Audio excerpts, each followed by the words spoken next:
In a world of superpowers, cultivation was supposed to be extinct, but he didn't lose it. He carried it across lives. While everyone flexes flashy abilities, he rebuilds an entire cultivation era from scratch. Knowledge from the old world, power beyond limits, and patience no one can match. It's a reset of the rules. When an all-knowing cultivator enters the modern world, everyone else just falls in line. Let's go. Having overcome all the trials, the protagonist Baishu, a practitioner of immortality during the tribulation period, reached the entrance to the magical realm, but lightning blocked him, and a god appeared before him to say that new participants were not being accepted as the realm was overcrowded. He should not be stubborn, otherwise thunder would strike and he would die. But MC was not going to give up so easily. He had trained diligently for 300 years to ascend to immortality. No one could stop him today. The old man unleashed the full fury of thunder on him and called him insolent.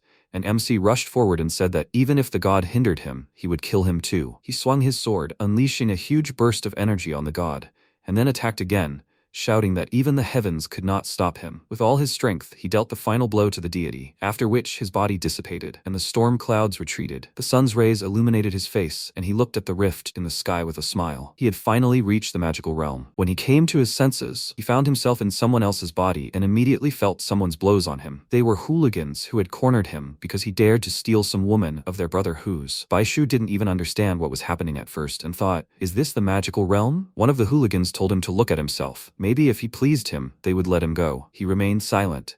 And then the guy pounced on him, asking, "Are you mute?" MC looked at him and realized that there were no spiritual energy fluctuations in his body, so this was definitely not the magical realm. He stopped his fist with one hand and stood up, asking, "Is he finished?" The hooligan became very nervous and wondered why he had suddenly become so strong. After that, Baishu kicked him, throwing him away, and the second bully lit a blue flame in his hand and said that he would teach him a lesson. But he had no time for it now. He couldn't understand why he couldn't use spiritual power. The bully pounced on him, telling him to learn the true power of superpowers, and he was slightly surprised because he had never heard of such a thing before. He jumped aside, dodging his blow, and said that he may have lost his spiritual power, but with such a low level of abilities, he definitely couldn't defeat him. He ran behind him, then punched him in the stomach, which sent the guy flying back. He ricocheted off the wall and flew very far, and his comrade meanwhile came to his senses and was, to put it mildly, surprised by this sight. MC, meanwhile, stopped the guy flying into the unknown, after which he put the two on their knees, and they began to beg him for mercy. He decided to let them go, and they, of course, ran to tell the boss everything. One of them told his friend that perhaps that idiot Li Zan's abilities had awakened. Hearing their name, Baishu was very surprised,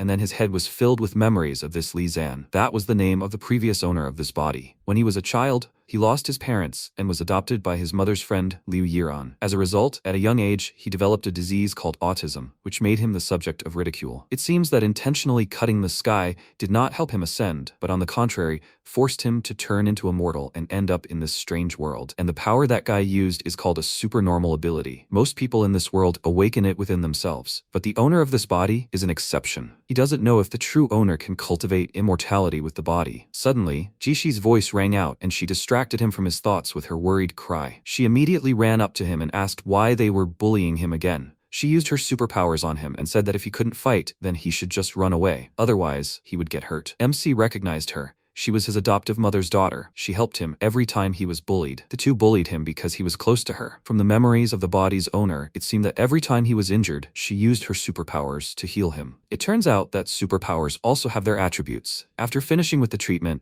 she said with a smile that it was good that this time he wasn't beaten too badly. Otherwise, with her powers, he would have definitely had to go to the hospital for a while. He tried to clench his hand into a fist and wondered if superpowers in this world could be magic in his understanding. Since he didn't answer, she hit him on the forehead with her finger and asked displeasedly why he was silent. He stared at her in surprise and asked how ordinary mortals could hurt him. Ji-Chi crossed her arms over her chest, thinking that his autism was progressing, and he wondered if she was looking down on him like that. She took his arm and told him to forget about it. They needed to go home, as their mother was already waiting for them. While they were walking home, Li Zan noticed that this world was completely different from his previous one. There were endless tall buildings built in a row, and there was also a means of transportation called a car that could easily travel hundreds of miles, and all the people of all ages dressed poorly, exposing their skin. Although it violates etiquette, it seems to be a liberation from yet another shackle of his past world, and supernormal abilities are the forces dominating this world. He doesn't know the aura of this world, and whether cultivators will be affected by supernormal abilities. A difficult path awaits him in recreating a new world,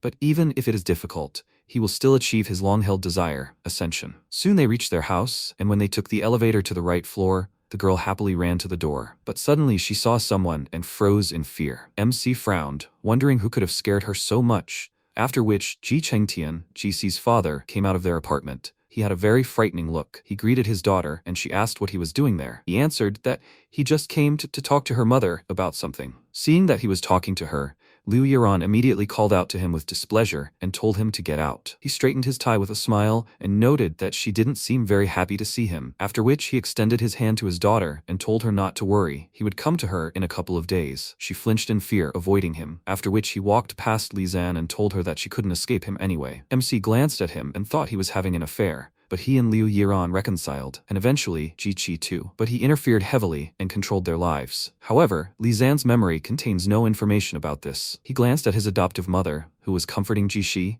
and thought that his appearance did not bode well, so he was afraid that there would be a lot of trouble in the future, so he should cultivate as quickly as possible. After that, he went outside to clear his head. As he walked through the park, he wondered, what in the world is going on? He remembered how the two of them immediately went to bed after crying, and he thought he wanted to know more. But first, he needed to practice. He sat on a bench and began to meditate, hoping that the true owner of the body could cultivate immortality with his spiritual essence. He needed to infuse qi into the body and imbue it with the spirit of heaven. Ancient Spirit is a technique he created in his past life. It can condense absorbed spiritual energy to make its realm stronger. It becomes even more devastating when it encounters immortal cultivators of the same realm. Streams of energy entered his body, and as he entered the spiritual realm, he wondered if the aura of this world was so thin. Even with ancient spiritual energy, it could only condense 3 spiritual powers. He began to feel qi permeating his muscles and veins, tempering his will, supporting his nature, and strengthening his spirit. And to achieve immortality, he needed perseverance, no matter how difficult. His entire body began to swell with heat. He gritted his teeth and wondered if this feeling could mean he had a rare body, something inherent to the Tao body. After that, the heat became familiar to him. His whole body was covered in flames, and he, looking at his hand, thought that spiritual energy was so subtle that he could practice it in the blink of an eye, but he still reached the 5th level of qi purification. Suddenly, someone called for help. He immediately looked up and saw a girl named Gu Tianzhen in front of him, who had fallen quite awkwardly, not far from him. It turned out that some lustful guy was pursuing her. He approached her and said that now she had nowhere else to run. Why doesn't she want to play with him? She backed away in fear and, turning to Li Zan, extended her hand and asked for help. He measured her with an indifferent look, and then the guy's attention shifted to him. He rudely told him to leave, and he, glancing at him, said that it turns out there are plenty of idiots everywhere. The guy became very angry and, using his abilities, said that he asked for it himself. Today he will learn the power of the 2nd level. Seeing the bright flashes, MC immediately realized he had the thunder attribute. He decided to test the results of today's cultivation, and at one glance, thunder turned to stone. The guy was surprised that he couldn't hurt him and asked, "So, he has superpowers above his own?" Li Zan pounced on him and said that only short-sighted idiots would focus on the so-called levels. The guy was terrified, realizing what would follow these words, after which MC punched him in the stomach. He fell in pain, and he said that superpowers won't get rid of everything. Suddenly, he felt something soft pressed against his back. It was the girl. She sniffed and said that he smelled so good, and he noticed that her blood circulation was too strong. Probably someone had given her something to drink. He grabbed her hand, pulling her towards him, and then poked different points on her body with his fingers, which made her feel good. She lost consciousness with a heavy sigh, and he thought that the bad substances had dissolved. So after a cup of tea, she should wake up. And then her brother, Gu Tianju, appeared. He thought he was going to do something to her and activated his level 3 superpowers. Li Zan slightly raised one eyebrow, after which Tianju pounced on him, threatening him with death. He immediately threw Tianzhen onto the bench, then dodged the guy's punch and noted that he was too slow. He grabbed his hand and said that although his cultivation level was no higher than the 5th level of qi purification, he didn't need any magic to deal with a guy with a low level of ability. And that would be enough. After that, he threw him against a tree, and when he fell, he put his foot on his head. The guy gritted his teeth and thought that he was too fast. He couldn't parry his punches at all. "Is he from the Supreme Academy?" MC asked. "Did he say he wanted to kill him?" Tianju stood up and cursed, saying he could humiliate him, but he shouldn't dare touch his sister. Just thinking about it made him burn, and Li Zan wondered if he wanted to use some kind of technique. After that, the flames suddenly flared up and could have hit him if he hadn't jumped back in time. Tianju shouted that he might not have mastered the technique yet, but his strength was enough to handle it. After that, he threw several fireballs at him. but he didn't even dodge, instead erecting a barrier field of his body's inherent Tao around himself, weakening all the blows. That's precisely why that level of flame couldn't even get close to him. Tianju, meanwhile, caught his breath and thought that his flames weren't harming him. So, his ability is Earth Elemental, but he doesn't think he has any superpowers at all. He asked who he even was, and he responded by telling him to think about himself better. His blood was boiling, and his heart couldn't take it. He was about to blow himself up. He was right. Tianju felt an intense heat that made him fall to one knee. He started to choke, but when MC abruptly approached him, he pulled himself together and warily asked, "What is he trying to do again?" He wordlessly poked several spots on his body, causing the heat to instantly subside, and asked, "Does he feel better now?" Realizing that he really felt better, Tianju looked up at him in surprise and asked, "Did he save him?" He responded by saying that he simply misunderstood. He wanted to protect his sister, and he had no intention of killing him. Tianjin finally woke up. She was very surprised by her brother, after which she awkwardly walked up to Li Zan and thanked him for saving her. Tianju looked at her in surprise and asked, "So it wasn't him? Did he save her?" She told him that she had something to drink at the bar. Some man had accosted her, and this guy had helped her. Tianju realized he was wrong and attacked an innocent man, after which he awkwardly apologized to him. MC didn't care and said that since all the misunderstandings were resolved, he would leave. Suddenly, the old man's ringing laughter was heard. He said that since it was a misunderstanding, they should just talk it out. Li Zan asked who else he was, and he answered that he was their grandfather, Gu Wen. If not for his help, his dear grandson would have simply exploded. Could he invite him to his humble home and pay for his help? MC passed him by and indifferently refused, and Gu Wen said that, although he was a researcher of superpowers, he was also well aware of the secrets of ancient powers. He had just suppressed his grandson's abilities with his bare hands. His abilities are incredibly high, and his physical strength is similar to what he read about in books. He wonders where he learned this. Li Zan paused and thought, there is absolutely no fluctuation in spiritual power around this old man. He is sick, but it seems he can sense changes in his spiritual power. He is quite complex. He told him that none of this matters and left. The old man did not stop him, and Tianju, looking after Li Zan, asked his grandfather who he was. His body and strength are quite unusual. Tianjin smiled and asked, "Is that strange?" She still thinks he is cute. He stopped her brother's self-destruction so easily, and maybe he can cure Grandpa's leg problems. The old man ordered them not to spread the word and asked his grandson to get information about him. He wants to find him. If he really is legendary, then his Gu family will prosper with his help. A new day has dawned. Yiran entered Li Zan's room and giving him some clothes said that school started today, so she had prepared a new uniform for him. He was glad for her thoughtfulness and thanked her, after which Jishi entered the room and asked why he had suddenly become so polite. He was really strange. She hugged her mother and, pretending to be offended, said that her mother had specially picked this out for him, and it cost her 3 months' salary. She had never even bought her such expensive things. He looked down at the clothes and thought that their family was poor, yet they could spend 3 months' salary on new clothes? It seemed they really considered him a full-fledged member of the family. Yiran began tickling her daughter and said that she was always buying her things, which made her laugh until she cried, and asked Li Zan to try it on and show them. Watching them, he smiled slightly and thought that since they treated him so well, he should take the protection of this family upon himself. After that, they went to study. Yajin is an international aristocratic college with a first-class faculty and rich or noble students, where most of the students have superpowers. When he walked past the students in his new outfit, they immediately began to cast admiring glances at him. Noticing this, Jichi said with a smile that appearance decides. In his new clothes, he looks much better. The guys also started talking about him. One of them asked his friend, "He has autism, right?" If he had said so, he wouldn't have noticed. "Is this their school beauty, GC?" MC glanced at them and thought that initially he didn't have any powers at all. But thanks to Jishi's help, he has the opportunity to attend college. But he never thought that because of his illness, he would become an object of ridicule for these children. And then those guys and their boss, Chen Hu, appeared on their way. Jichi pulled Li Zan's arm to pull him away, and Chen Hu told him not to think that if he wore nice clothes, they would treat him like a normal person. His friends laughed, and MC thought that this guy was quite rich and influential in this school. After unsuccessful attempts to get close to Jichi, he often pestered the real Li Zan for being close to her. Chen Hu approached him and grabbed him by the clothes, saying that it was time to settle the score, and Jishi asked him to stop. MC gave him a threatening look and ordered him to take his filthy hands off him. Since he did not listen to him, he used force on him and already ordered him to take his hands off. He squeezed his wrist so hard that it turned blue, and he cried out in pain. Other students immediately came to the noise, and the guy said that this idiot doesn't value his life at all. How dare he touch Brother Hu? He has a level 5 ability, so it's gonna be a show. GC, meanwhile, looked at him in surprise and thought it was strange.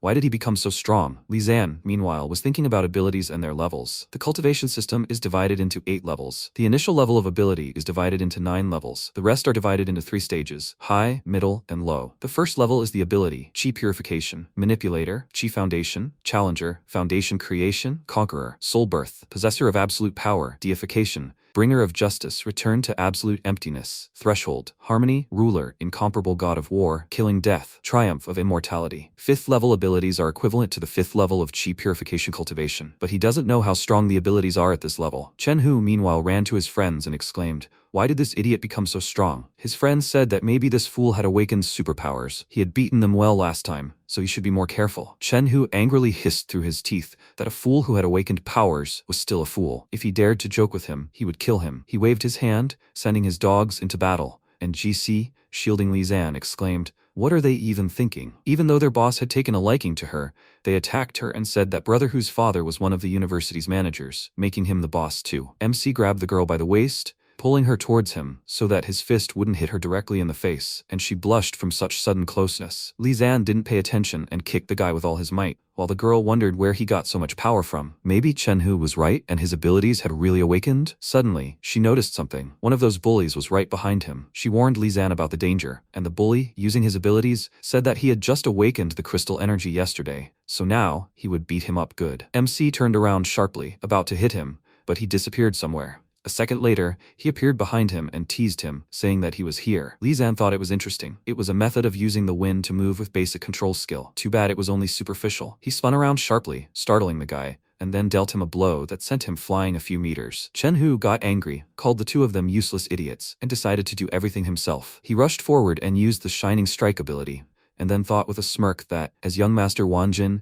he had already awakened superpowers within himself since childhood. Now he could use a Shining Strike, the power of which far surpassed attacks of the same level. Fighting a brainless person like him, who had just awakened his power, was as easy as crushing an ant. But suddenly he froze in place, and he himself didn't understand how it happened. MC only needed to touch him with a finger to stop him, and he thought in shock. How was he even doing this? Why had this idiot's aura suddenly become so strong? He fell down in fright and exclaimed that this was impossible. Only a 6th level ability could stop his Shining Strike, but he had just awakened his powers. Li Zan approached him and said that experience is everything, then measured him with a glance, thinking that his 5th level superpower was rather disappointing. He promised to protect this family, so idiots like him should know their place. Because he approached him, he trembled with fear and asked what he was going to do. He knew who he was. MC stretched his wrist and told him to listen carefully. From now on, he needed to watch his words and actions. After that, he started beating him, causing his screams to spread throughout the university. The students watching were shocked, and some were even glad that this idiot Chen Hu was finally taught a lesson. After all his blows, Chen Hu lost a couple of teeth and consciousness. Jiqi immediately ran to Li Zan and said that he really did get his superpowers. She was so glad that now he can fight back. She hugged his hand and kissed his cheek, which made him slightly embarrassed. Sometime later, one of Chen Hu's friends ran into a bar with girls and told his father, Master Wanjin, Chen Xiao, everything. He asked if they were beaten by that fool. Trembling with fear, he confirmed this, and he, taking a drag from his cigar, said that it was so pathetic. If Chen Hu couldn't handle it, then what's the point of losers like them? The guy fearfully begged him for mercy, to which he only grinned, and, using his superpowers, touched his forehead with a cigar, which immediately shocked him. He burned from his superpowers, after which the man turned to his subordinate and said that his son was the only one who could humiliate someone, but now he had been humiliated. Let him go find out what was going on. The ideologist of superpowers, Ren Wukong, bowed slightly and said that he would take care of everything. Chen Xiao smiled and told him not to overexert himself.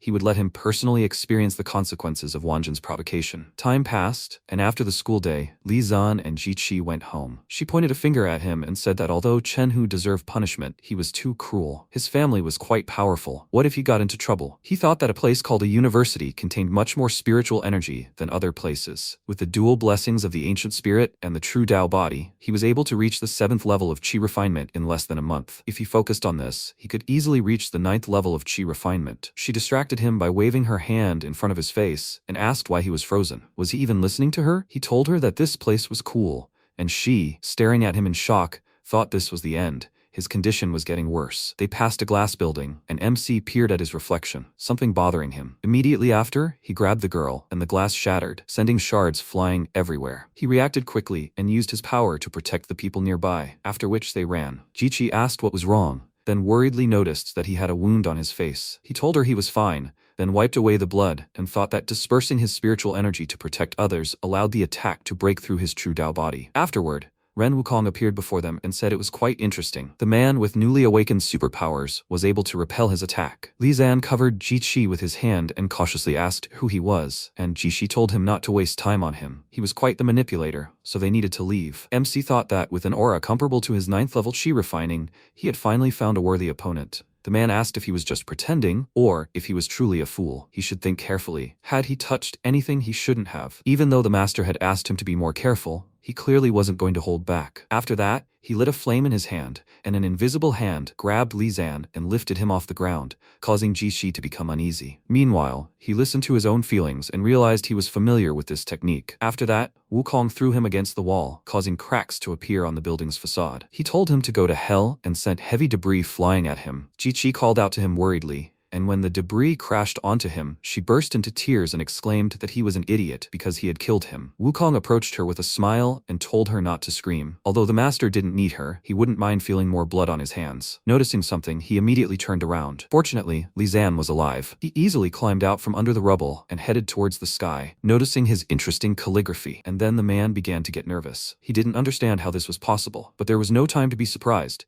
He used his power and asked what kind of superpowers he had awakened. MC closed his eyes, concentrating, and then suddenly opened them and saw the very hands he controlled. There were disciples in Tiantong who used these techniques. They were directed by the heavens and attacked with qi, and they were considered strong back then. He threateningly said that if he used his old tricks again, he wouldn't be able to harm him. He rushed down, avoiding the ghostly hands, and struck him from a distance, pinning him to the ground. Wukong stood up, spitting out blood and exclaiming that it was impossible. How did he defeat the Shadowless One? He concentrated all his strength and told him to attack again, then waved his arms, lifting up stone fragments and sending them at him. Li Zan wasn't afraid. He grabbed the stronger rebar he'd recently picked up and used the Linyue sword technique, the 4 types. Afterward, he swung the weapon, cutting the debris into small pieces. Wukong, watching his movements in shock, wondered if they were swords. He saw the great skill of an immortal practitioner in this guy, and then his sword pierced him, and he thought he'd been defeated by an idiot who just awakened his powers. MC put the rebar behind his back, saying that he had good skills, but he didn't know how to cultivate his body, which was why he lost. Wukong coughed, unable to speak, and at that moment, MC realized he wasn't holding a sword at all. He smiled awkwardly and thought that this world wasn't like the world of immortality he'd known before. Ji Qi immediately ran up to him, asking about his condition, and he told her that such weaklings couldn't hurt him. She indignantly asked, what? Was he having fun? He'd scared her to death. Wukong distracted them, saying it wasn't over yet. If they insulted Wanjing, Master would definitely make their lives hell. Ji Qi said they wouldn't provoke any influential people, and then someone asked them which gang he was talking about. It was Tianjiu, Tianzhen, and their subordinates. They sauntered up to them, and he said he'd like to see who dared to touch his Gu family. Hearing this, Wukong was greatly surprised, and Tianjin immediately ran to her savior. She pounced on him with an embrace under Ji Qi's jealous gaze, saying that he made them look for him. She clung to him, saying that he always smelled so nice, and he thought they were the brother and sister he'd saved that time. But what were they doing here? Ji Qi, clearly displeased, asked him who she was, and she replied that she was a friend of this hero. Ji Qi frowned and asked why she didn't know about this sweet friend of his. He replied that he didn't know them and asked Tianjin to leave him alone, to which she, upset, asked him not to say that. Tianju pulled her away from him and told her to stop pestering him, then bowed to him and said that he was naive and uneducated, so he hoped he didn't mind. Wukong, meanwhile, was still in shock. The Gu family is very famous. Their influence extends to many fields, including the military, economic, political, and scientific. They are unrivaled in Kangqing City. Even the local inspector in charge of law must agree with them. Wanjing doesn't hold a candle to them. Their family, who runs everything here, seriously respects Li Zan, but he acted so dismissive, as if he didn't care about them at all. He exclaimed out loud that this couldn't be, and MC looked at him, asking, has he calmed down yet? Maybe he still wants to fight? He immediately began bowing to him, begging for his forgiveness. He didn't mean to. It was all Chen Xiao's doing. He was simply following his orders. Li Zan wondered if he was talking about Chen Hu's father. He didn't expect their personal squabbles to spill over into his family's exploitation of power. Tianju said that Chen Xiao had previously been nothing more than a lapdog raised by his uncle Lian. After leaving his family to make money, he decided to form some kind of gang. Why would he even trust him? He turned to Li Zan and asked him to leave it to him. It was time to learn from his mistakes regarding their family's dear guest. He agreed and, casting a threatening glance at Wukong, said that if he dared to pursue him or Ji Qi in the future, he should be prepared to answer for it. He stood up, said he understood, and quickly ran away. Jiqi approached her friend and asked, "What's going on here? Are they really from that powerful Gu family?" He confirmed it and, noticing that they were still standing there, asked, "What's wrong?" Tianju said they came about that situation. He'd like to invite him to their home to express their gratitude. MC said they didn't need to. Their family was so powerful that he didn't have to do anything that day.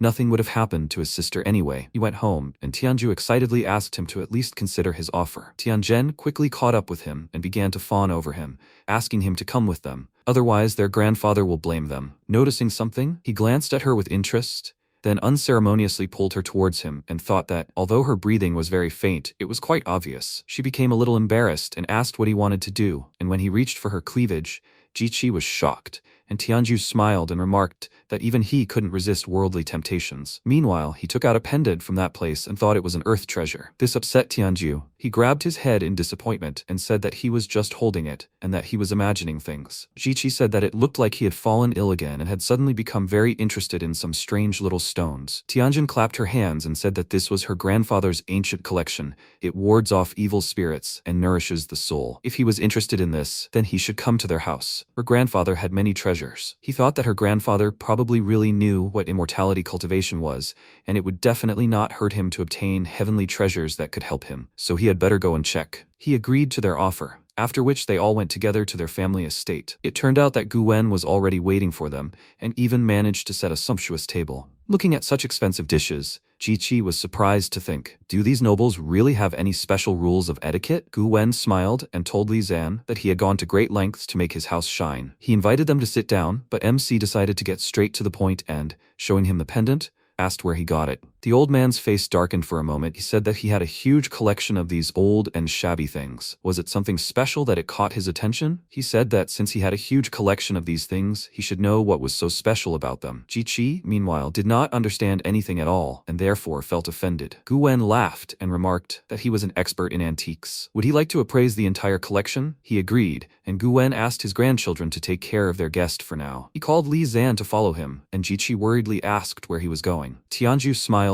and told her not to worry. Their grandfather wouldn't hurt him. After that, the two of them entered the elevator, and MC thought that if this old man wasn't lying, he was afraid. There were too many magical treasures in this world for immortal cultivators. But these magical treasures were clearly not created by superpowers, so where did they come from? They descended to the bottom floor and exited the elevator. Huge doors faced them. Li Zan immediately sensed a familiar aura and became curious, after which they walked into the hall. Gu Wen coughed, and MC asked what was wrong with him, and he, glancing at his bloody handkerchief, told him not to worry. It was an old habit. Li Zan noticed his wheelchair, after which he led him into the hall with his collection and told him to look around. He thought that with such a stockpile of magical treasures, there must be many immortality cultivars in this world. But then why was there no trace of them left? Although there are some weak supernormal abilities that shouldn't be flaunted. He noticed that he had a lot of things, but the quality left much to be desired. These were only trifles that would only interest a practitioner at the Qi Foundation stage. Gu Wen thought that he had spent so much effort and energy on these treasures, but they didn't attract his attention at all. He was the one he needed. He said that he couldn't please his children, and he was rather ashamed of it. He also had one thing that, unfortunately, he didn't know how to use, so he wondered if he could figure it out. He took him to a display case, inside of which was a golden ring. MC immediately realized that this was the source of that aura. This was a cursed ring. Its special feature lies precisely in the name. Gu Wen said that anyone who touched this ring would go mad, and in the worst case, they would simply burn alive from the black flames erupting from within. Li Zan looked at him suspiciously and wondered if he was testing him. He said it wasn't a curse at all, but would you? The ring responded to his words and immediately burst out of the display case, shattering the glass. Meanwhile, the old man was surprised that he knew its true name. MC extended his hand to the side,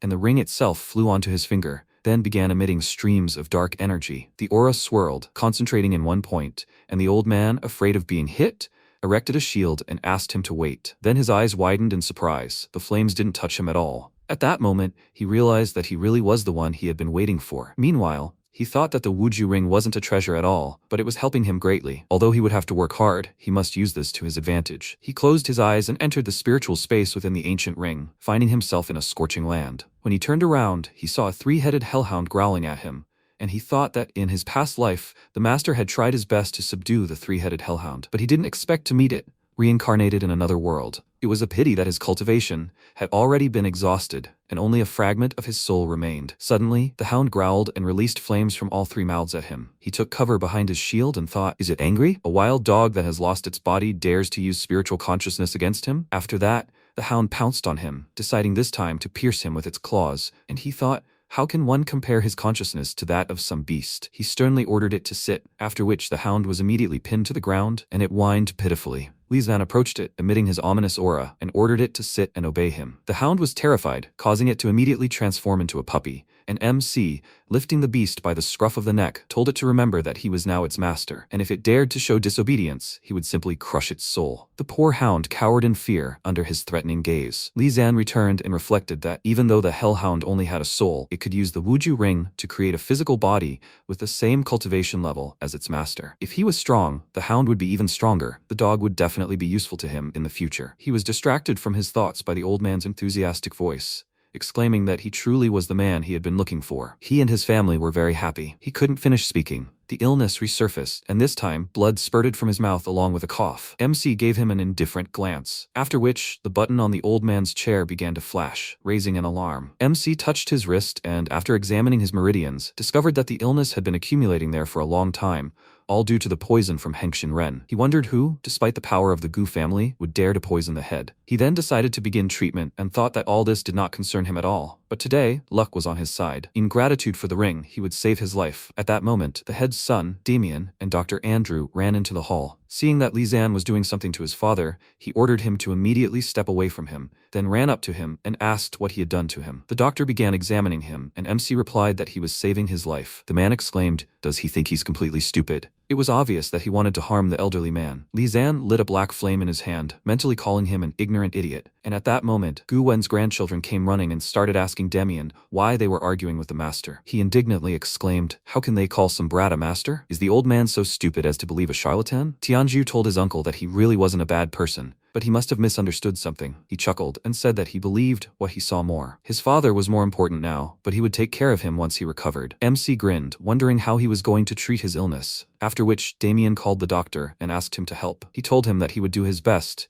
and then used his healing superpower, hydrotherapy. He doused the poor old man with water, and Li Zan thought that manipulating water in the body to treat internal injuries was called water healing. But the poison had already penetrated the heart, so it was all useless. The old man coughed again, which scared his family, and the doctor apologized to them. His symptoms were too strange. His superpowers wouldn't help here. They had better prepare for his funeral. Tianjin burst into tears, disagreeing with this outcome. And Damien, with a grim expression, told the doctor it wasn't his fault. He pointed his finger at Li Zan and shouted in rage that it was all this brat's fault. He must have done something to him while they were gone. Tianjin asked him to stop. If the doctor couldn't do anything, then let the master try. She wanted to save her grandfather. He exclaimed that this scoundrel had harmed her grandfather.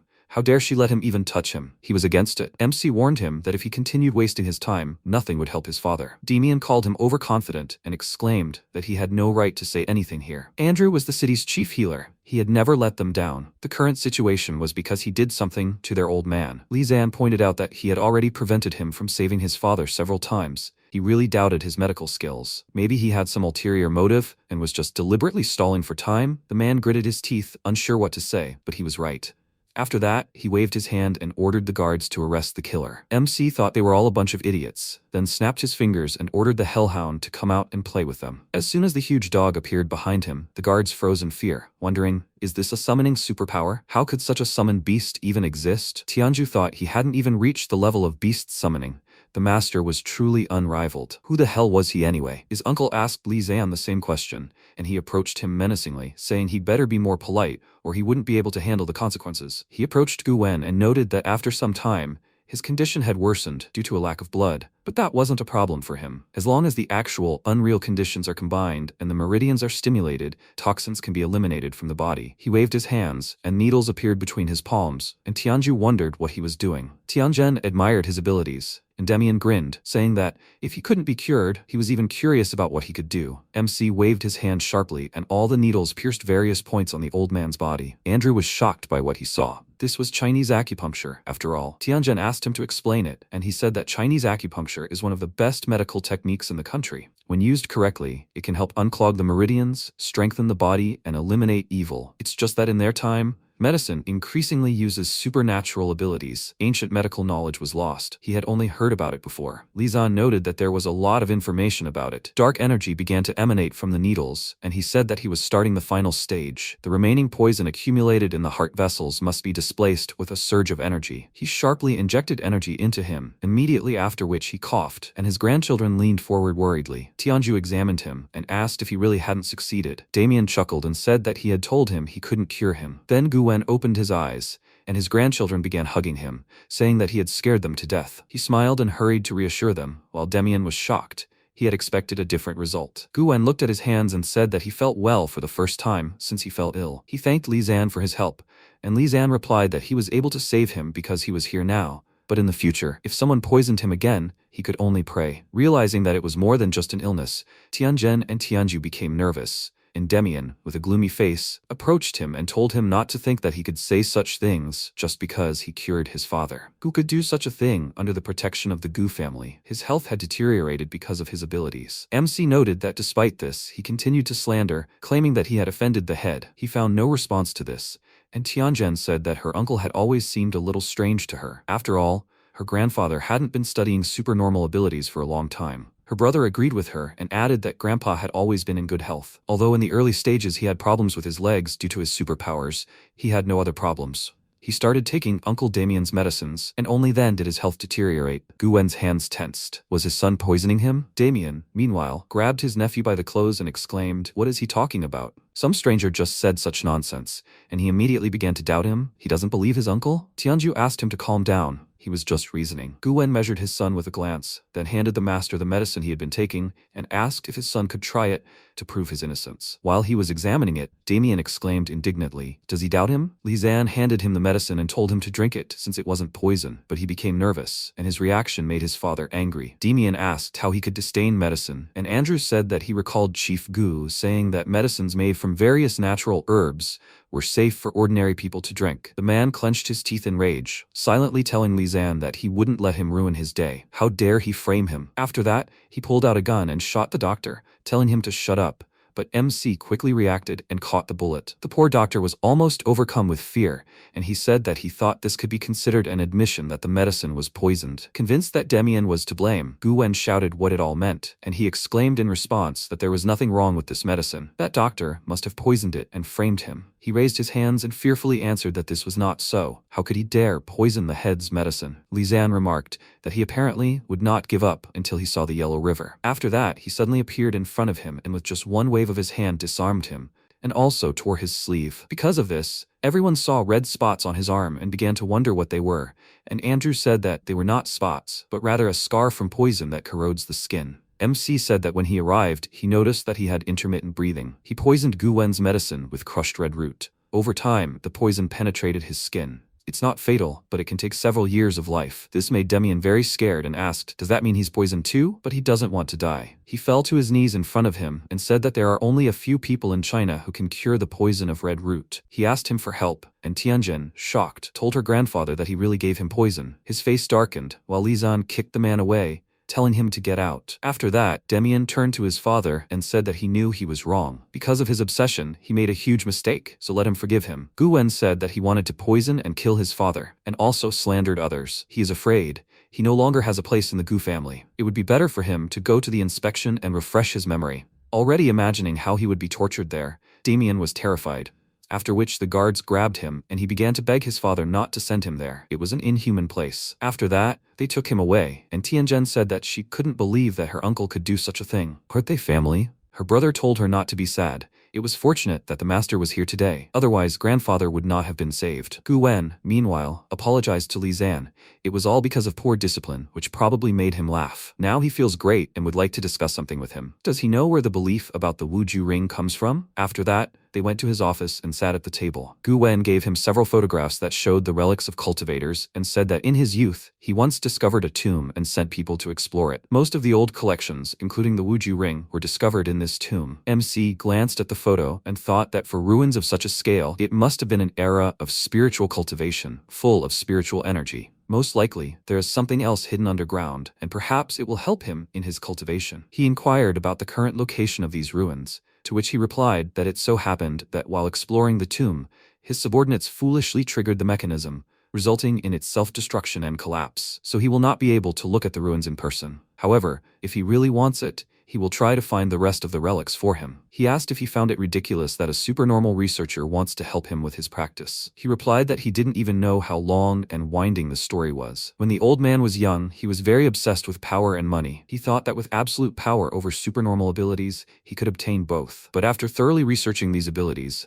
the old man realized they had enormous flaws. This seemingly immense power, like poppy seeds, corrupts the human mind. But at the time, the old man was greedy and enjoyed the benefits of researching superpowers. He ignored all the risks and decided to continue his research. Little did he know that by peering into the abyss, he had long since sunk into its depths, like a tormented soul trapped in the darkness it so yearned to comprehend. The power of superhuman abilities far exceeds that of ordinary people. He fears that similarly innocent and reckless people will repeat the same mistakes, so he secretly studied ancient practices. Li Zan thought that creating superpowers was the creation of immortals who could become possessed by evil spirits, and Gu Wen said he dared ask nothing in return. The opportunity to help him was a blessing for his Gu family, but if he could teach him this art, he would entrust the future of his family only to him. The MC returned the photos to him and headed for the exit, saying that only when he found the relics could they discuss the terms. Meanwhile, the Wanjin club was in complete chaos. Unsuspectingly, Chen Hu walked inside and happily asked his father how things were with that guy. Did he teach him a lesson? Seeing the debris under his feet, he frowned and wondered what happened here. What gang was this old idiot involved with again? When Chen Xiao turned to him, he saw his battered face and exclaimed in shock,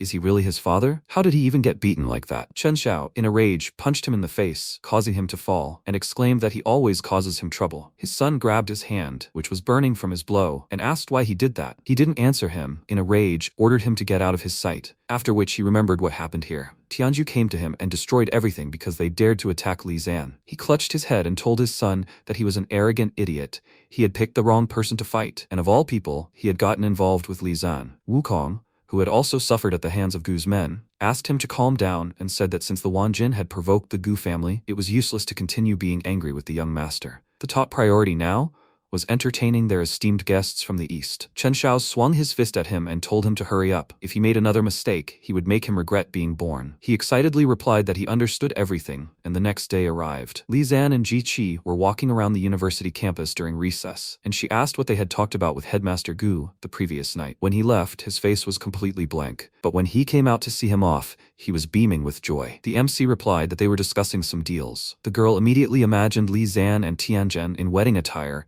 and hoped that they were discussing trade, not a wedding. The mere thought of this made her shudder and exclaimed that this couldn't be. She puffed out her cheeks in offense and said that he couldn't leave her and her mother, which made him look puzzled, and then suddenly someone called out to him. It was Chen Hu. The students noticed him, and someone said that Li Zan beat him up yesterday, and now he probably wants to settle scores with him. Chen Hu and his friend quickly approached him, but something happened that no one expected. They both fell to their knees in front of him and bowed their heads, asking for his forgiveness. The students were surprised, and one of them asked why he was talking to this fool like that. He's the principal's son, so what's he afraid of? His friend suggested the others not to provoke Li Zan in the future, since Chen Hu bowed to him so much. Meanwhile, the MC walked past them and told the guy to leave and not come near him and Ji Shi again. He agreed, and at that moment, the girl received a message on her phone. She checked it, and her look immediately became fearful. Noticing this, the MC asked what was wrong, and she, regaining her smile, told him everything was fine. They should go, otherwise classes would start soon. It turned out that Dongfeng Yuanshou had messaged her, asking to meet on Saturday. A few days later, a sunny Saturday, Yajin University. The protagonist sat in a meditative pose next to a huge football field. The students passing by him started chatting. One of them asked why he was frozen there. Did he even understand? He replied that he should believe him.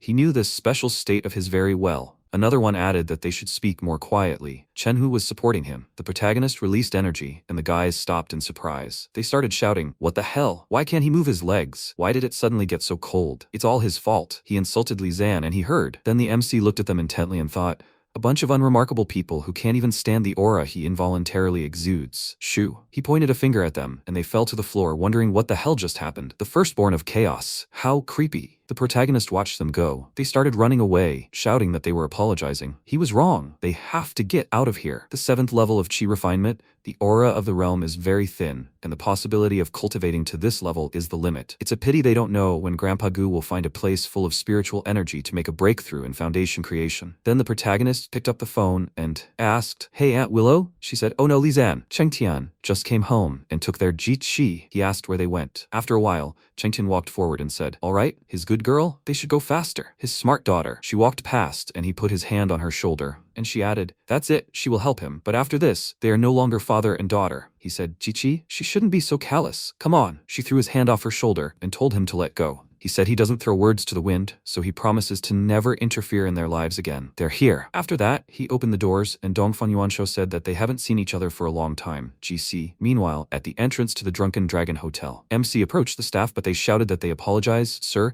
the hotel is temporarily closed." He asked, "Where is GC?" One of the workers thought, "GC, the girl the Eastern Lord invited to his luxurious banquet. They can't let this guy bother the Eastern Lord." Then he closed his eyes and said that he doesn't understand who he's talking about. "Sir, their hotel is not a place where just anyone can barge in." So he urges him to leave the premises as soon as possible. The protagonist told him to move away, buddy, but the guard raised his hand and shouted that if he doesn't understand the words, they will speak differently. Several guards rushed at him, swinging their weapons, but their weapons crashed into the barrier, leaving them confused. What was going on? Defensive superpowers? MC repelled them with waves of magical energy. The guard shouted in fear, "What does he want?" Their hotel was booked by an Eastern family today. If he went in there, he wouldn't get away with it. The protagonist asked again, "Where is GC?" At that moment, Chen Xiao walked forward and shouted indignantly, "What's all the fuss about? If he disturbs their esteemed guests, they'll have no problem kicking him out of here in fear." The guard then pointed at the protagonist and shouted, "Sir, this man is the cause of all this trouble." He walked closer and, pointing his finger at the protagonist, asked, "Where did this wild guy come from, daring to cause trouble on his property? Someone, they should throw him in the pool and let the snakes have a feast." At that moment, his subordinate whispered in his ear, "Boss, it's Lizanne." He was surprised. "Lizanne?" And then the cigar fell from his hands and he smiled and said, "My God, it's Lizanne, his brother." He admits he didn't recognize him right away. He apologizes profusely. So what brought him to his humble hotel? He seems to be in a great mood. The protagonist asked where Ji-Chi is now. He asked, "Ji-Chi?" His subordinate whispered, "The Eastern Lord invited this girl, and she's with Lizanne." Before he could finish speaking, the hotel owner stepped forward and said that she was now in a luxurious room with her friends. They should take his brother there immediately. The subordinate said, "Yes." Then the employee turned to the boss and said, "Sir, if he lets Lizanne in, the Eastern Lord will definitely not forgive them so easily." He took another cigar and shouted, "What the hell else should he do? If they don't let him in, there will be problems with the Gu family. He should go and tell the Gu family everything and at least secure their favor." He bowed and replied, "Yes, sir." Meanwhile, Cheng took a cup of drink and after drinking the contents,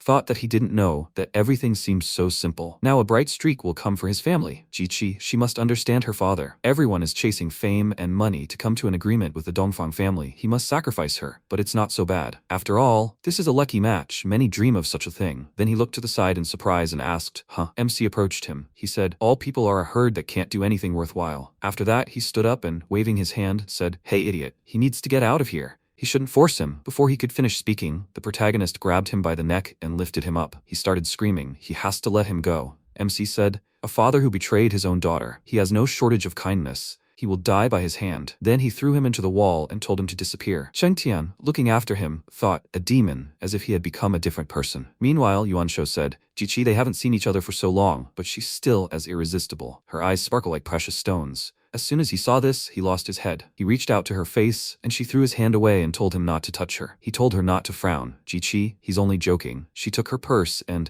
getting up from the table, said, Cheng Tian invited her to have dinner with him. As she can see, they're finished, so she'll go. He took a sip from his glass and said, if she wants, she can go. He won't stop her. But what would her father do to her mother then? She turned around indignantly and shouted, He told her to sit down and stay with him a little longer. He apologizes, my dear. He knows he didn't make the best impression on her, but he also has trouble suppressing his emotions. He poured another round of alcohol and said that he actually came to set the record straight. She returned to the table, and he handed her a glass and told her to drink more wine, and they would talk it over. She knew she could trust him, didn't she? She took the glass and, frowning, thought, why was he being so kind? But if she upset him, her father would hurt her mother. He thought he had mixed the wine with an intoxicating substance he had bought on the black market. The person who drank it would fall head over heels in love with the man sitting across from her. She must drink, GC. Drink it to the bottom, and then she would be his. The next second, the hall door flew open. They looked at each other in surprise, and Yuansho asked, who else was it?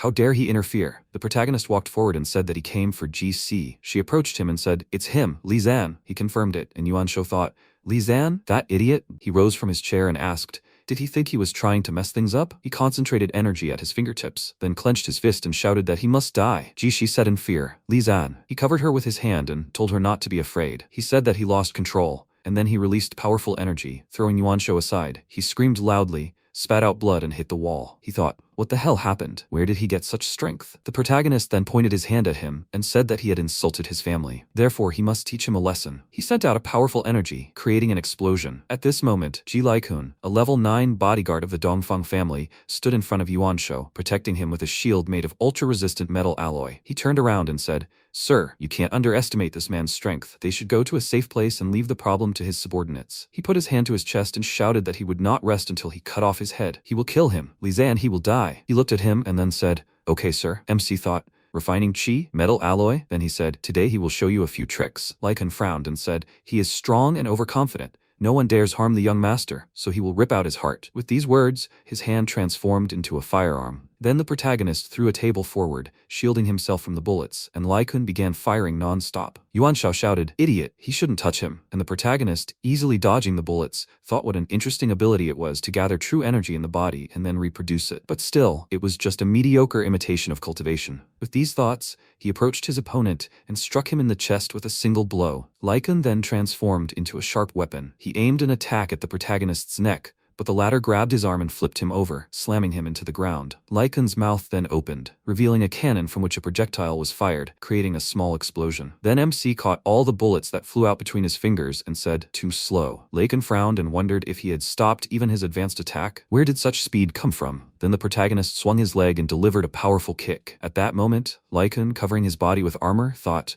unthinkable. People with such strength and speed simply couldn't exist a priori. Then the protagonist jumped down to the floor below him, and Lycan, pointing his weapon at him, wondered if he really possessed an extremely rare combination of superpowers, a fusion of strength and speed. At that moment, MC appeared behind him and sent him flying with a single kick. After that, he pointed a magical symbol at him, from which a powerful beam of energy erupted, bursting out from the wall of the building. At that moment, Chen Xiao ducked, shielding himself from the falling debris, and turning around, wondered what was going on. He didn't need any trouble. At that moment, Lycan slammed his fist on the floor and said, "Where did he get these abilities?" The protagonist asked, "Abilities?" He had to think for himself. The gap between them was enormous. He, unlike him, wasn't trembling. He was a creature with a human face but the soul of a beast. He wanted to fight him? Lycan took a special ampoule and said, "His loyalty is unwavering." From the moment he entered the Dongfang family, he obeyed them unquestioningly. That's his principle of being human. No matter what happens, he will complete the task. At this moment, he used an NB-type energy amplifier on himself. It constantly increases the user's energy power for a short period of time, affecting their lifespan. His body began to change. He screamed loudly, and his eyes turned bloodshot. His energy began to surround his body,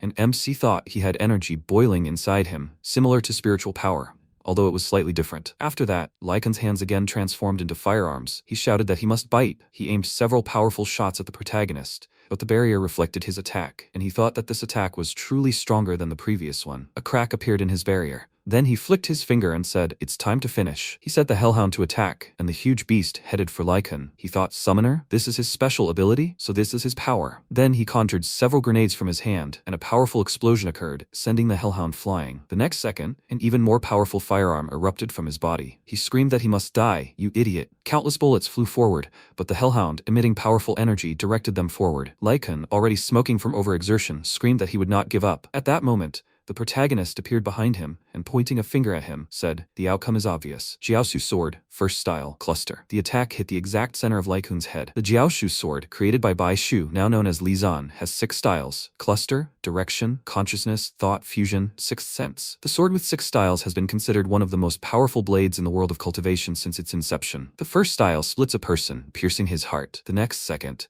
Lycan fell to the floor, dead. The protagonist walked forward and thought, what about a world ruled by ability? The interest in cultivating immortality and righteousness will never wane. Ji then ran up to the protagonist, hugged him from behind, and screamed. She was scared to death. He said, "It's okay, she won't be harmed." She then looked at the Hellhound and asked, "Did he summon that? This little dog? Where did he even get the ability to summon animals?" He said he was his subordinate. She asked, "Subordinate?" Then Chengtian helped Yuan show up, and he said, "Wow, a freak defeated a level 9th person." Chengtian exclaimed, "Son, be careful." Yuan Shou gritted his teeth and shouted in irritation. In his entire entire life, no one had dared to openly attack him in the presence of the Dongfang family. The next second, numerous guards surrounded the protagonist and GC. Yuanshou wiped his face and asked, "Does he think he can leave alive?" At this moment, Gu Wen said, "You have to take care of your family." Yuanshou was surprised by this voice. Gu Wen asked, "Does he value his family?" He put his hand to his chest and said, "Ah, so that's it, Mr. Gu." How could he forget that there was a Gu family that had nothing better to do than constantly cross the Dongfang family? He thought, usually the head of the family is nowhere to be found, so why is he here now? His father only invited him once, and it was all in vain. He doesn't even show up at the Chamber of Commerce. What is he doing here? Then Chengtan was surprised. Is it Mr. Gu? He thought.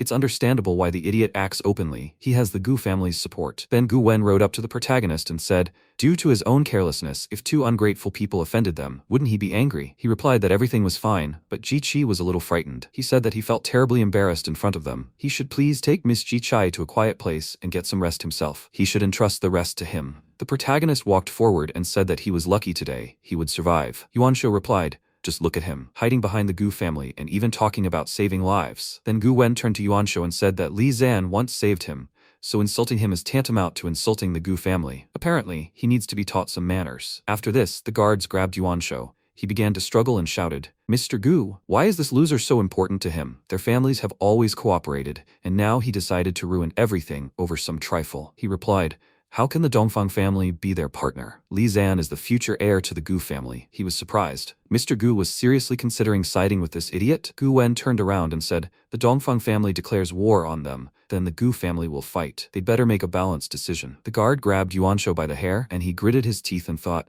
damn it, a quarrel with the Gu family will definitely turn into trouble for them. Cooperation will be almost impossible. The head of the family will punish him and no longer trust him to run the family business. And then the guard swung his fist and hit Yuanshou in the face. He desperately said, Mr. Gu, he was wrong. He will never do this again. Gu Wen turned slightly and said, insulting Li Zan is unforgivable. This is his lesson. After a while, Yuanshou threw a glass at Cheng Tian's face, smashing it into pieces. He was lying on the hospital bed and asked, didn't you know? Li Zan is his ex-wife's son, and he has an unusual relationship with the Gu family. Why the hell didn't he know about this? He replied that he really didn't know. He had just been informed that a large number of customers had cancelled their orders, and the Ji family had suffered heavy losses. Li Zan left him no choice, just like him. Damn Li Zan. Damn the Gu family.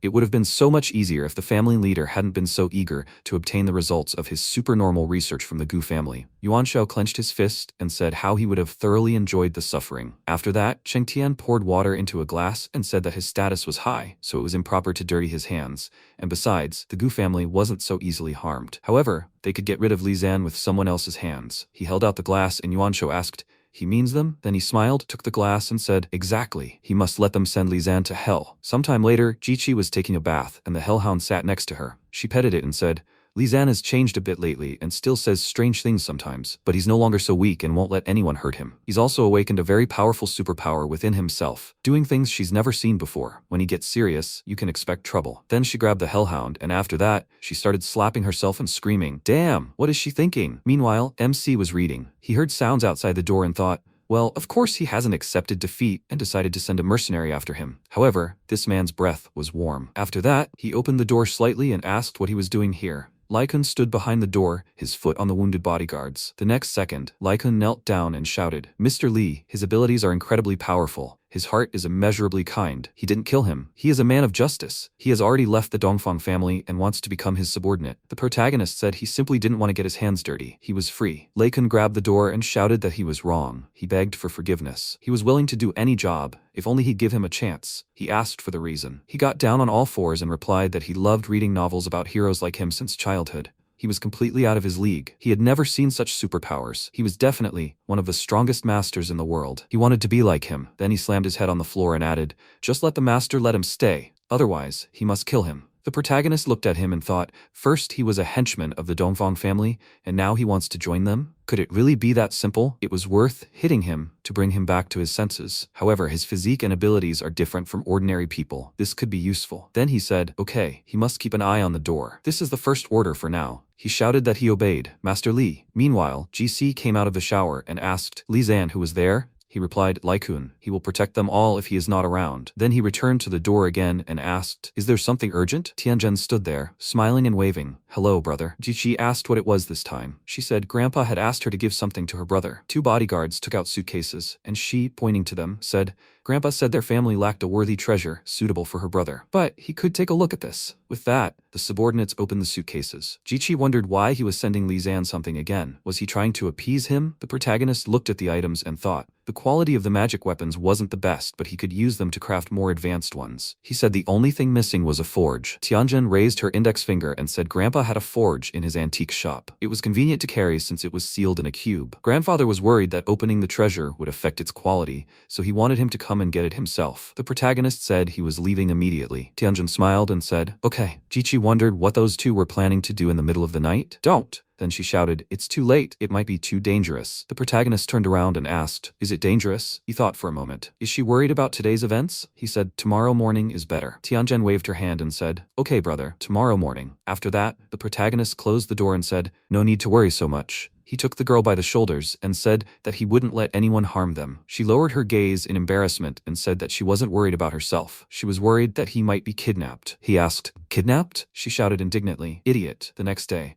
Zhang said, Miss Gu, welcome. And who is he? Tianjin took the protagonist by the hand and, smiling, thought she was so glad to spend time with her brother. Then she said that this was a very good friend of their Gu family, Li Zan. Ming, smiling, pointed to the store and said, in that case, he apologizes. Mr. Li, esteemed guests, if he is not mistaken, they came for Mr. Gu's antiques. He wants to accompany them. Then they went forward, and he, stopping near the items, said that no one had touched this treasure during his entire stay here. Mr. Li, would he please check it? He said that this is a low-quality product and he should get rid of it. Ming shouted in surprise, get rid of it? But this is the store's treasure. Then the protagonist looked ahead and used his ability. Tianjin followed him and told him to wait for her. Ming, but pointing her hand towards him, shouted, Mister, he should not go there. But the protagonist continued on his way and, turning around, said, what about this? Ming shouted, sir, they must look at something else, but they mustn't touch this. It's untouchable. He spent a lot of money sealing it. If it breaks out, it's all over. Protagonist then sent out a powerful wave of energy, destroying the barrier. As he got closer, he thought, the closer you get to the door, the more energy you feel. This is meant for him. Then Ming adjusted his glasses and asked,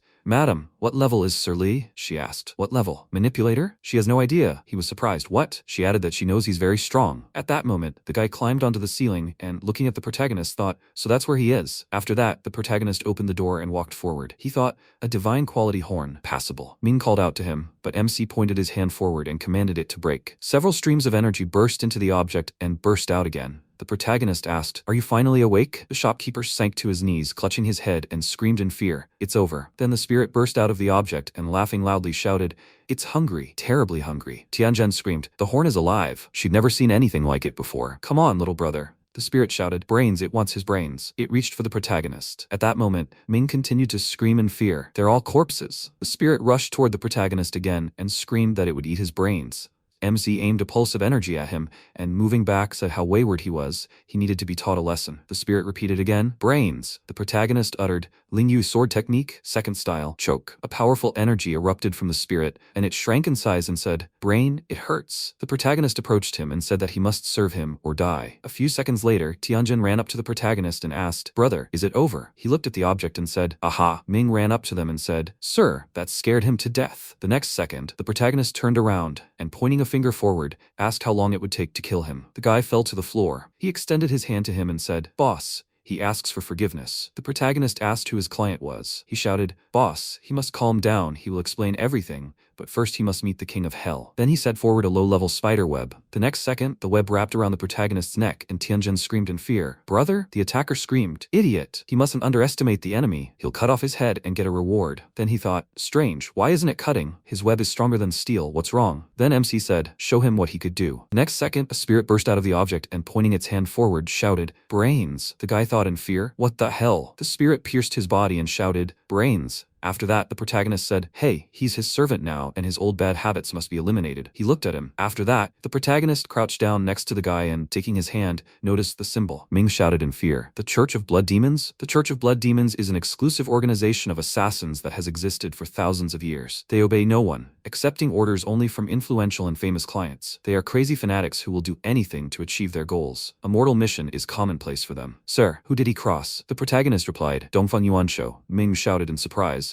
What? He had a falling out with the lord of the Dongfang family. At that moment Tianjin called on the phone and shouted, "How dare Yuanshao send a hitman to his brother?" She was furious. She would call Grandpa immediately. Then Gu Wen said that she must tell Mr. Li that the Gu family would not ignore this. In a bar restaurant, Yuanshao, with two girls sitting on his legs, said to Li Zan, "It's nothing personal. He brought this on himself." Then he turned around, and two bodyguards grabbed him, leading him out of the club. He shouted, "Hey, who's their boss? How dare they kidnap him?" Then they threw him into the car, and he continued to shout, "The Dongfang family will cut off their heads for this." Then he looked ahead and shouted in surprise, "Xin Yun?" The Dongfang family's butler, Xin Yun, sat in the front seat. Sometime later, at the Gu family's estate, Xin Yun dragged him by the hair toward the estate. Yuanshao shouted indignantly, "Xin Yun, what is he doing?" The butler then placed his foot on his head and said, "The young master must understand the consequences of his actions and respect the Gu family. Otherwise, the head of the family wouldn't have been so anxious about handing the young master over to him." He then shouted, "I, Xin Yun, offer this apology on behalf of the Dongfang family. Terminating the partnership will entail great losses for both parties." He hoped that Mr. Gu doesn't harbor a grudge and will reconsider. Due to his age, Yuanshao has insulted the Gu family. He has come to apologize in person.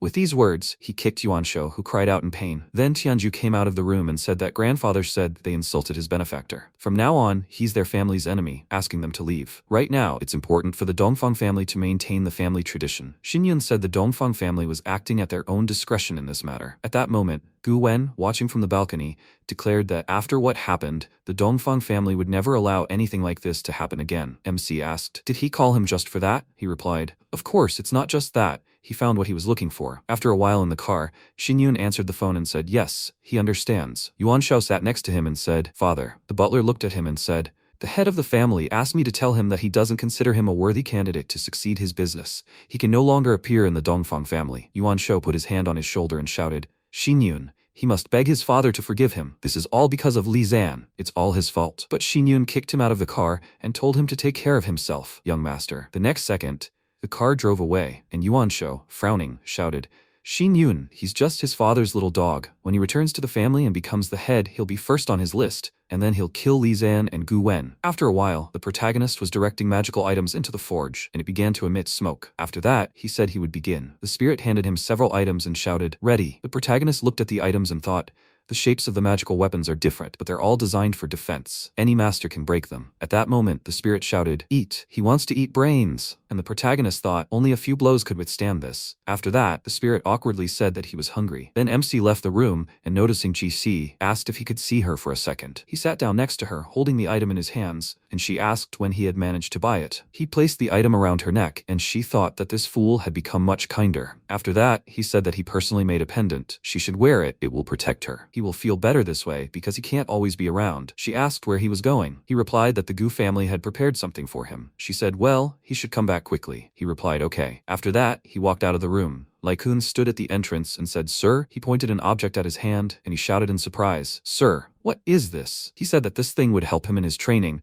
He should continue to guard the doors. If he makes a mistake, his life will turn into hell. He replied, "Yes, sir." Sometime later, in the city of Qingkang, a suburb, Tianju walked forward and said, "Sir, the Black Raven is an underground fighting ring. These are black market fights, the participants of which are people with superpowers. The owner of the Death Arena is an eccentric person. He will not allow members of the Gu family to enter his territory. Unlike them, the brother and sister." The protagonist asked if the two of them could apply together. He replied, yes, he was right. However, if unforeseen circumstances arose in the arena, they would block the master's entry into the ruins. Afterwards, they cast magical symbols on the door, and Tianzhen, stepping forward, said, "Brother, he should relax and enter the ruins with peace of mind. He can rely on them." He asked, "Are they absolutely certain?" Tianju folded his arms and said, "Master, their low levels don't matter here. The combatants must wear special bracelets to suppress their abilities. They will be equal." Tianjin said, "Brother's unquenchable fire and her icy spirit will easily defeat the enemy and save their lives. Isn't she right?" The protagonist sighed and thought that people with a similar mindset did not live long. Then he grabbed Tianjin by the shoulder, and she was surprised and cried out, "Benefactor, what is this?" She wondered what this strange feeling was. Tianju approached her and said, "Master? Sister?" Then the MC poked him in the chest, releasing energy,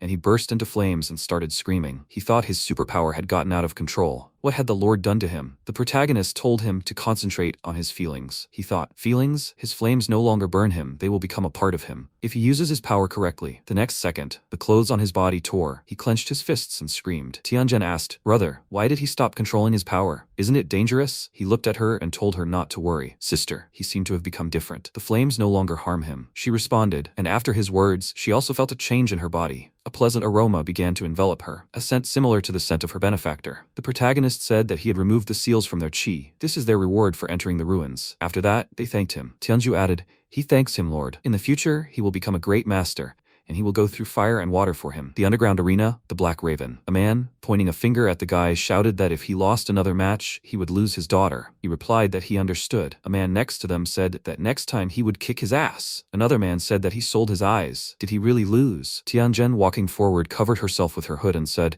"Brother, there are so many bandits here." Tianju added that he must be careful. They are different from the people outside. Branches of the death arena have spread throughout the world. This is just one ring. The organizers have very strong connections. The supervision department here is powerless. No one monitors it. It has become a haven for bandits. The Gu family has no power here either. He needs to be wary of opponents with red bracelets. Here they are considered fighters who have survived several deadly matches. People with red bracelets are executioners with hundreds of similar battles under their belts. They are not to be trifled with. Then a man approached Tianjin and asked, "Do they know each other?" "Oh, it's that girl from the movie. Come on, let him take a look at her face." Then MC threw him aside. His comrade asked, "Is he asking for trouble? Why are there idiots hanging around here every year?" "One big headache." The protagonist told the man to get lost. Then the red bracelet. Luo Shan put his hand on the protagonist's shoulder and asked, "Is he a newbie? Does he understand where he came? Why the hell is he starting to act up? He should kneel down and admit his mistake, and then he will think about whether to forgive him or not." Tianju shouted, "Sir, he has a red bracelet. Please, he must be careful." MC looked at Shan and asked, "Is that right?" He thought in surprise, "Who is he? How could such a strong aura come from such a young body?" Then the head of the underground death arena, the Black Raven, Xiangnan, told Shan to cool down. These were his esteemed guests. They were newcomers and didn't yet know the rules. He suggested they forget about it. Shan stepped forward and shouted, "The head saved him, but he shouldn't think he won't remember." Then, the head pointed and said, "Shan is one of the best fighters in his arena. He has a slightly hot temper, so he's often rude." He offered to lead them to a more suitable place for guests. Then he sat down at the table and said this wine was from his collection. Would the Gu family's guest care to drink? The protagonist thought that somewhere nearby there was a relic of an immortal cultivator. Tianju said, "Lord Nan, according to the pre-agreed conditions, he and his sister are participating in the duel.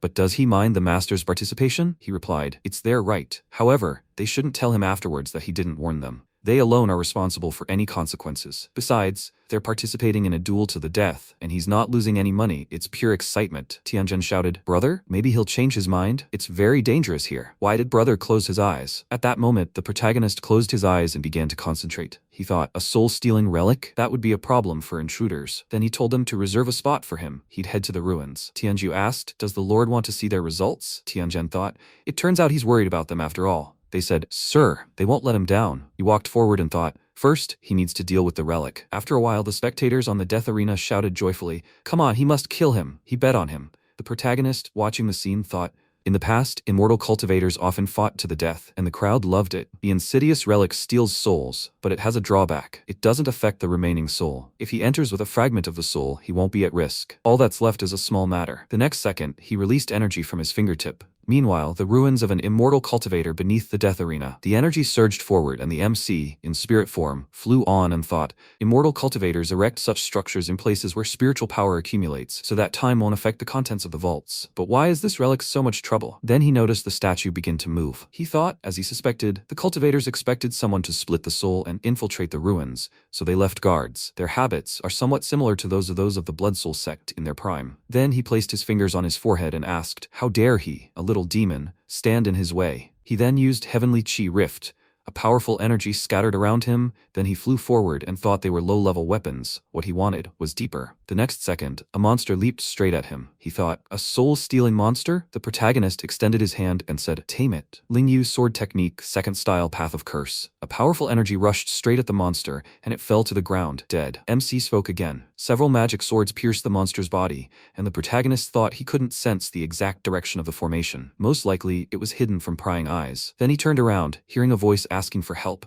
He turned around, noticing Xian Ying, who was bound with seals and standing in the center of the magic circle. The next second, the chains binding her body broke, and she screamed. Then she sat up and said, oh, she's grateful. What's his name? Did her father send him? The protagonist thought he'd found the formation. After that, he said, if she wants to live, she must return to her body. She flew on and said, okay, and he won't go with her? She was the only one scared. She looked at him and thought, even though he's cold, he's handsome. Meanwhile, the protagonist's main body was watching the arena. He thought all that was left was to wait for them in front of the ruins entrance. After that, the host shouted, The next double battle will be between the Mo brothers, Moqian and Moha, and the guests from the Gu family, Tianju and Tianzhen. At that moment, the old man sitting with the protagonist shouted, "Are they from the Gu family?" Had he heard right? What were the representatives of the Gu family doing here? People were shouting, "The leader is really killing it. He actually invited them? How long will they last?" He doesn't want to admit it, but he'd like to see them die. He's betting everything on the Mo brothers. This is an absolute victory. At this moment, Moha leaned over to his brother and said, "Brother, it's the Gu family. What's wrong that even they came here?" He asked. "Why are they acting so sulky like little girls? In the arena of death, one must be willing to give up one's life. Victory deserves such a price."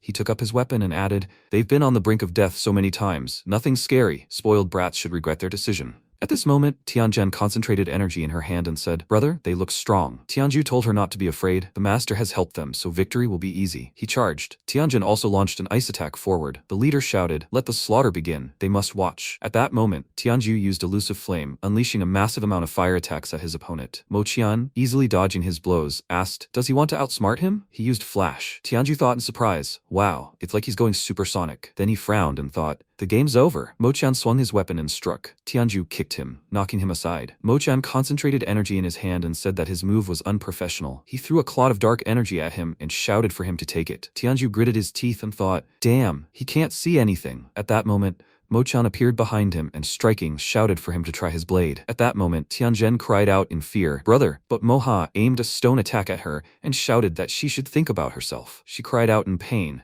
and the spectators shouted that the brother and sister weren't shining. "Come on, we need to cut off his legs. They deserve their reward. And the girl is pretty. She looks pretty, don't you think?" At that moment, the old man sitting next to the protagonist said, "They were bad disciples. Why did they agree to fight? He lost." The protagonist thought, "The outcome is a foregone conclusion." At that moment, Moqian slung his weapon over his shoulder and said, "Well, rich kid, his game is over. His blade is poisonous. He shouldn't worry. He'll take care of his little sister." Tianju concentrated energy in his body and, kneeling, said that if he were him, he wouldn't be so confident. Moqian asked, "What's he mumbling about?" Tianju coated his fist in fire and said that thanks to the Lord, he had become a different person. It should ignite. With these words, he slammed the ground, setting everything around him on fire. Moqian, clutching his head, shouted, "Why isn't he poisoned? How is he still moving?" He replied that black market poison wouldn't kill him that easily. He thought his flames were so elusive that the toxins entering his body wouldn't have time to cause harm. Lord, he's grateful for his kindness. At that moment, Moha looked fearfully at his brother, engulfed in flames, and shouted, "Brother!" At that moment, the spectators screamed, "He's lost everything. Those two idiots took everything from him. When did the rich become so powerful?" High odds, he bet on the Gu family and won. He can pay off all his debts. At that moment, Tianzhen, approaching the protagonist, asked pitifully, "Brother, are they smart?" He folded his arms and said he had nothing positive to say. Tianju apologized, saying, "He apologizes, sir. They let him down." He said it was impressive. If they put in more effort, they would reach a whole new level. They clenched their fists and joyfully shouted that they would work tirelessly. Then Nan approached them and said, "Miss Gu, Mr. Gu." He congratulates them on winning the competition. Their performance was something astonishing. Their control over their supernormal abilities was so perfect, even he wanted to participate. Tianju said, "Mr. Nan, please, he shouldn't bother with pleasantries." And he told them not to worry. The sir will fulfill his promise. However, the fighter with the red bracelet challenged Mr. Li to a duel. For this reason, he was forced to postpone business. Tianju pointed his finger at him and shouted, "Mr. Nan, they fulfilled their end of the bargain, participating in a duel to the death. Why is he sending Mr. Li into the arena?"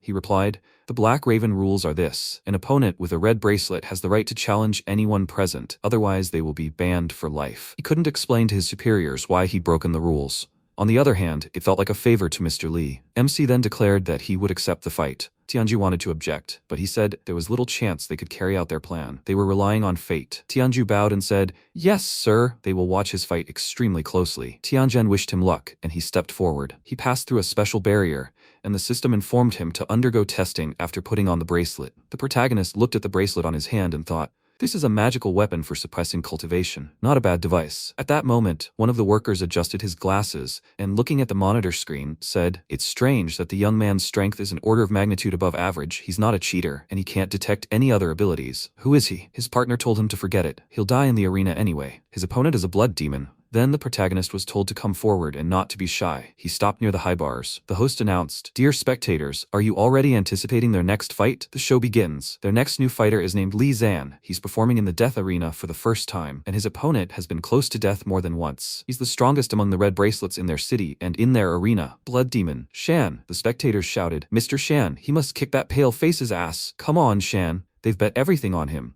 he must crush him into dust. Then Shan squeezed the pointed pendant in his hand, releasing a few drops of blood, and approaching the protagonist said, "We meet again, boy." He said they would see each other again. The host shouted, "Let the fight begin." Shan waved his hand and shouted that he wanted to see his strength. The MC created a barrier around himself and thought his blood would have exploded if not for the bracelet. He would have shattered into pieces all over the arena. Shan asked, "Should I go on the defensive?" Then he directed an attack forward and shouted, "How long can he hold out like this?" His attack was reflected off the barrier again, and the protagonist stepped forward and said, "Lingyu blade technique, second style, Bihua breath." The next second, several stones rose into the air, and Shan thought, he controls stones? His abilities are impressive. Then he wounded his hand and waving it, directed the blood onto the stones, then onto the ground. He looked forward as the protagonist swung his weapon and leaped at him. He struck and the stone weapons flew in all directions. People shouted, "Lord Shan, he must get up. Is Lord Shan alright? Why is this newbie irritating him? He must kill him." Then Shan admitted he'd underestimated him. With that, he grabbed a huge stone and shouted, "Now he must bite this." He threw it at the protagonist and shouted,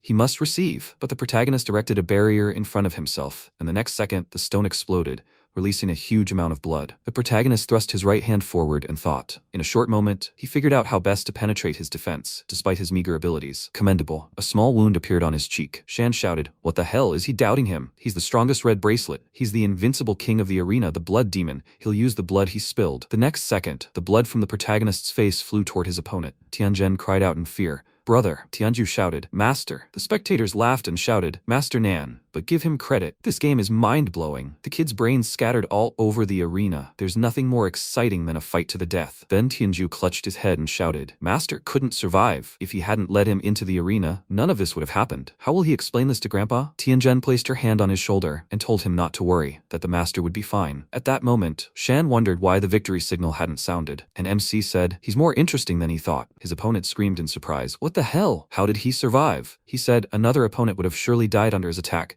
but unfortunately, he was his opponent. Shan clutched the pendant again and thought there was blood on his face. He couldn't beat him. He screamed again, but the next second, several attacks hit him, and he thought, what the hell? Where had his strength gone? The protagonist said, "It's time for the Jiaoshu blade. He must fall." He aimed a powerful blow straight at his opponent, and Shan spat out a clot of blood and fell to the ground. The audience wondered, what was that? Why did he fall? The host said, "The results are clear. The winner of today's mortal battle is..." The protagonist walked forward and thought, the feeling of fighting to the death returned. The host shouted, "Li Zan." Then the protagonist walked forward and thought, "Now to the ruins." The spectators shouted, "Oh come on, Mr. Shan lost." But he bet all his money on him. What's the guy's name? Li Zan? Another star has risen in the arena of death. They must follow the news to be the first to know about exciting events. At this moment, Yuan Shou took off his glasses and shouted, "Li Zan is about to die." Meanwhile, Tianjin ran up to the protagonist and shouted, "Brother." She was terrified, but it's good that he's okay. He's so powerful that even the red bracelet couldn't defeat him. Tianju added, "Mister, he admires him. He would never stand against him." The protagonist put on a new jacket and said that in the future, they would grow to his level. Tianju shouted that he would work tirelessly. Tianjin asked, "Seriously?" MC closed his eyes and thought that Shan's skills were worthy of praise. After the battle with him, his body defense had improved significantly. After that, they arrived at the office and Nan, approaching them, said, "Mr. Li is like a god. How did he manage to defeat the strongest fighter among the red bracelets?" He was amazed. Tianju said,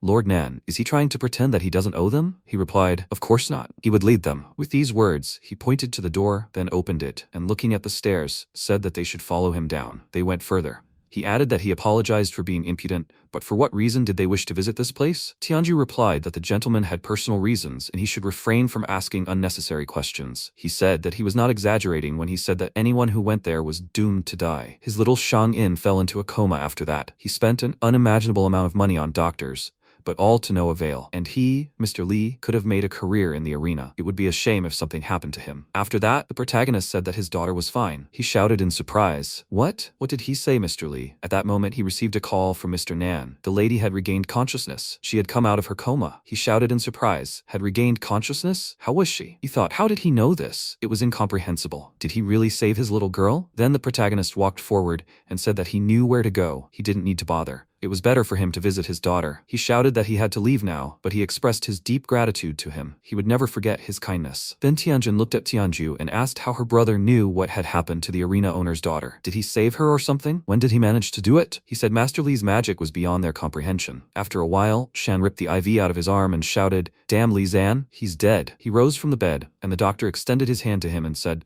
"Master, he shouldn't move. His wounds haven't healed yet." At that moment, Yuan Shou approached them and said, It seems they have a common enemy. He took off his mask and cap and asked if he would mind joining forces. Somewhere beneath the death arena, beyond the ruins of an immortal cultivator, Tianjin stepped forward and said, "What a smell." At that moment, Tianju looked ahead and thought, there are signs of a struggle, quite terrifying ones. Perhaps the master had already been here? Then the protagonist pointed a magic symbol to the side and thought, the soul-stealing system outside the ruins has failed.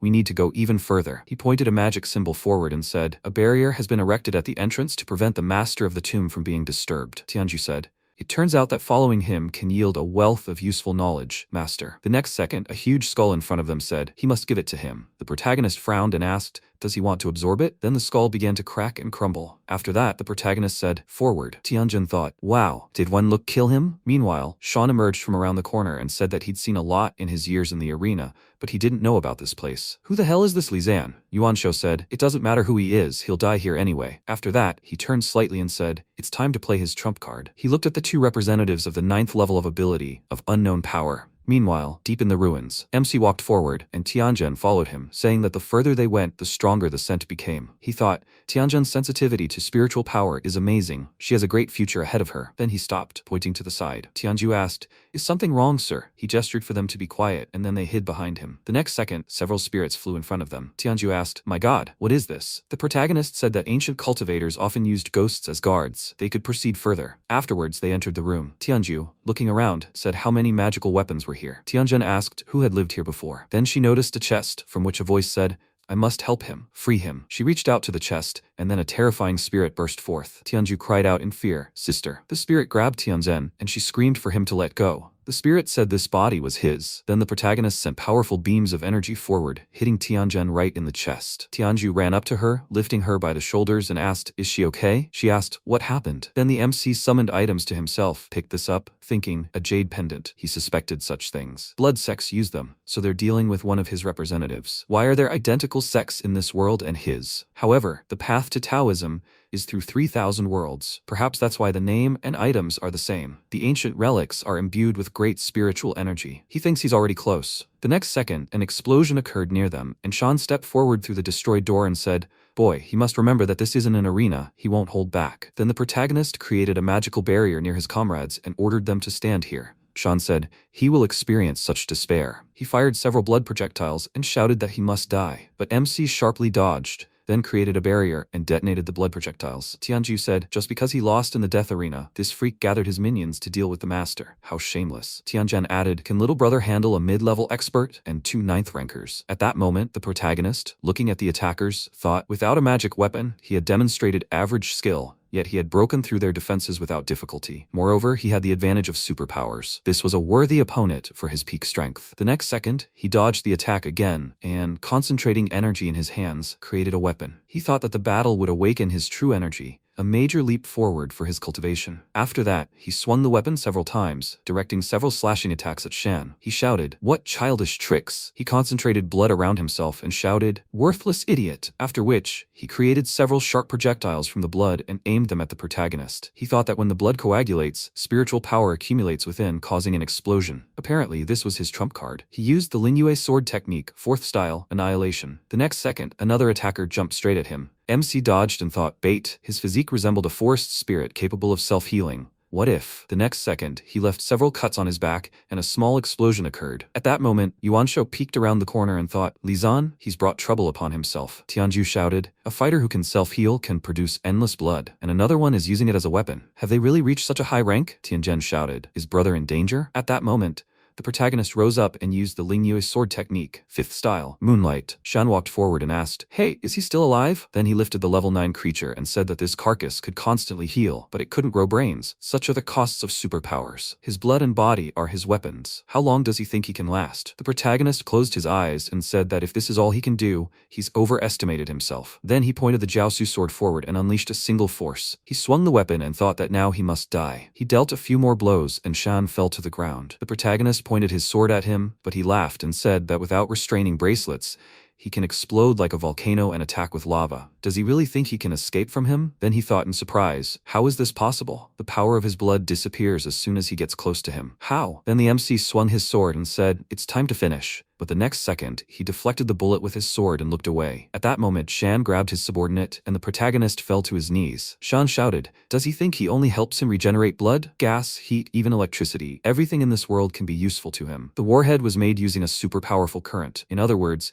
it will pierce any matter. It is his trump card. He must admit he has already lost." Then MC thought, "I see." He snapped his fingers, and a hellhound appeared behind him. He offered to clarify who he is once and for all. Then the hellhound screamed loudly and used hellfire. Shan shouted, "This schoolboy can summon high-ranking beasts?" The next second, his subordinate fired, creating an ice shield. Shan crouched next to it and shouted, "An ice wall won't work. He controls the elements, so he must freeze it." He replied, "Stupid. This is not an ordinary fire. How will he freeze it?" Shan screamed, "What the hell? They have to cover him. He'll kill the bastard." His subordinate shouted, "Yes." Then he scrambled forward, dodging the hellhound's paw, and shouted, "Damn." The next second, their silent comrade fell to the ground, and Shan waved his hand and shouted, "Screw him." After that, a powerful flash appeared near the hellhound, and the protagonist, breaking free from it, jumped straight at Shan, swinging his sword. The next second, a bullet flew past him, wrapping him in a fiery hurricane. Shan waved his hand and shouted, "I got you." Then the protagonist attacked him straight in the chest and told him to disappear. The next second, his subordinate screamed loudly, covering himself in flames. Shan shouted, "What happened? Did he lose the power?" MC thought his superpower was similar to the celestial control of the 5 elements. It's a common altered spell, but one that should be handled with caution. Regeneration itself involves using the spiritual energy within the body. Sooner or later, the reserves will run out. Then Shan looked at another subordinate and shouted, "Even his body hasn't healed yet?" He looked at the protagonist and shouted, "What is he?" He replied that this information was useless to him. Shan screamed, "Even if he dies, he'll take him with him." With these words, he ran forward and exploded, and the next second, a sphere flew in front of the protagonist. He thought, "That's it." Tianjin cried out in alarm. "Brother, is he okay?" Tianju shouted, "Are they all dead? Wow." The protagonist concentrated energy in his fingers and replied, "No, there's still one left." Then he waved his hand and directed the explosion beyond the wall. At that moment, Yuansho fell to the ground and Tianju shouted, "Yuansho, him again." The next second, Yuansho knelt down and shouted, "Li Zan, he's terribly at fault. He shouldn't have messed with him in Jishi. He'll do whatever he asks. He'll even be a dog. Only he shouldn't kill him. He asks him not to kill him. He begs for mercy." The next second, the protagonist passed by him. He turned around and wondered in surprise, "Is he alive?" He then ran to the exit, shouting that he was grateful to Li Zan for sparing his life. Tianjin asked in surprise, "Why did my brother let him go?" Tianju said that the master had a kind heart, but perhaps he would do something in the future. At that moment, Yuansho continued running and thought, what a fool he was to let him get away. He would pay for his kindness someday. The next second, many spirits reached out to him and began to devour him. He screamed, "Li Zan, he's a shameless idiot." Tianju said, "Villains always get what they deserve." The master simply didn't want to get his hands dirty. After a while, the MC stopped near a ram-shaped statue with a sword stuck through its head. He thought that without them, he would have had to make a great effort to find this place. What an unexpected surprise. Then he grabbed the sword's hilt and thought that this sword was forged from meteorite crystal. Even in this state, it was incredibly valuable. But that wasn't what he had come for. The next second, blood began to flow from the ram's skull, filling the entire space. Tianjin screamed, "Oh my god, what is this? There's so much blood here." Tianju asked, "Could this be a trap?" "Master, he must be careful." He closed his eyes and said that they would have to deal with the remaining magical weapons in the ruins themselves. Tianju asked, "Master?" The protagonist walked forward and then plunged into the stream of blood. Tianjin spoke, and her brother jumped right in. "Isn't this dangerous?" Her brother told her not to worry. "Master has everything under control. At least, that's how it should be." At this moment, the protagonist continued to dive deeper and deeper, and then landed in the boiling blood soul, the secret realm of the spiritual eye. He walked forward and thought, the spiritual eye is the center of world dissolution. It releases all spiritual energy in the world. It is a secret place in the ruins. And, surprisingly, the spiritual energy of the realm is not as strong as he imagined. Then he extended his hand and placed a flower in the sphere. He pulled it towards himself and thought that this flower only grows in places abundant in energy, but due to the lack of it, the flower stopped growing here. Where is the eye now? And then he raised his hand and the flower petals scattered around. After that, he walked forward and looking further thought, someone has placed a seal on the flow of spiritual energy. What kind of power does this person possess? He placed his hand on the drawing on the ground, and then everything around him stirred, and he found himself at the edge of a huge magical symbol drawn on the ground. The next second, an incarnate beast from the 9th level, Chi Purification, appeared before him. The beast said, "Those who intrude upon the Forbidden Lands shall die." The protagonist thought, a level 9th beast? Its intelligence is quite advanced. Then he asked, whom does it serve? The beast kicked off the ground and, leaping upward, shouted, "Those who trespass on the Forbidden Lands will pay." With these words, it leaped straight at the protagonist. The protagonist dodged sharply and thought, no, it's not advanced enough to communicate. Its master most likely sealed the energy, but why? However, the seal's aura indicates that it can be removed. The beast must be purified. He used his true Dao body, shielding himself with a barrier, then jumped to the ground and directing the broken sword forward, commanded it to sever. He used the moon path, creating several cuts on the beast's body. He shouted, "Trespassers must die." The protagonist kicked off the ground and grabbing a piece of the sword, said, "Lingyue blade technique, second style." He delivered a powerful blow and said, "Strangle." The next second, the shackles shattered, and he thought, now he's revealed his true colors. The monster before him transformed and shouted, "Death to the trespassers." It extended several tentacles, binding the protagonist's body, but the sword around him easily cut through them. The protagonist ran forward and thought he was far superior in strength. But this was both a risk and an opportunity. He thought, world cultivators are either based in heaven or earth. People progress from the highest to the lowest. The difference between them is colossal. The influence of cultivators is priceless. Earth cultivators are already considered the most powerful masters. Heaven cultivators, however, exist only in rumor. In a past life, he traveled the world and discovered an interesting, top-level technique, earth waves. Cultivating this technique requires pure and true spiritual power. Fortunately, his teacher helped him with this. MC dodged the attacks aimed at him again and thought that spiritual energy was so thin right now that advancing in the waves of the earth was very difficult, almost impossible. They say nothing in this world is perfect. Would he be able to cultivate like in his previous life? He jumped aside and thought, no matter how thorny and dangerous the path, he would never retreat. Today he would achieve it. He said, "Not a step back." Then he jumped into the attack and shouted, "Slash!" He wounded the beast's eye and then jumped back and noticed magical symbols on the ground. He thought, the seal and the soul are linked by the same source. If the soul is wounded, the seal will weaken. And then he noticed the symbols on his hand and thought, his body is absorbing the power of the seal. He will shatter into pieces, but he will fulfill his plan. He will achieve cultivation. Ripples of the earth, the power of the wind. He said that this must come true. Then he jumped to the side and thought, spiritual sword, this must pierce his soul. He aimed it at the beast and shouted, "Break." The next second, he dodged several attacks again and shouted, "No one will stop me today." He grabbed his sword and flew forward, shouting, "This shall sprinkle the air with blood, cut through 1,000 bones with its blade." Slash! He stabbed the weapon into the beast's eye and tossed it aside,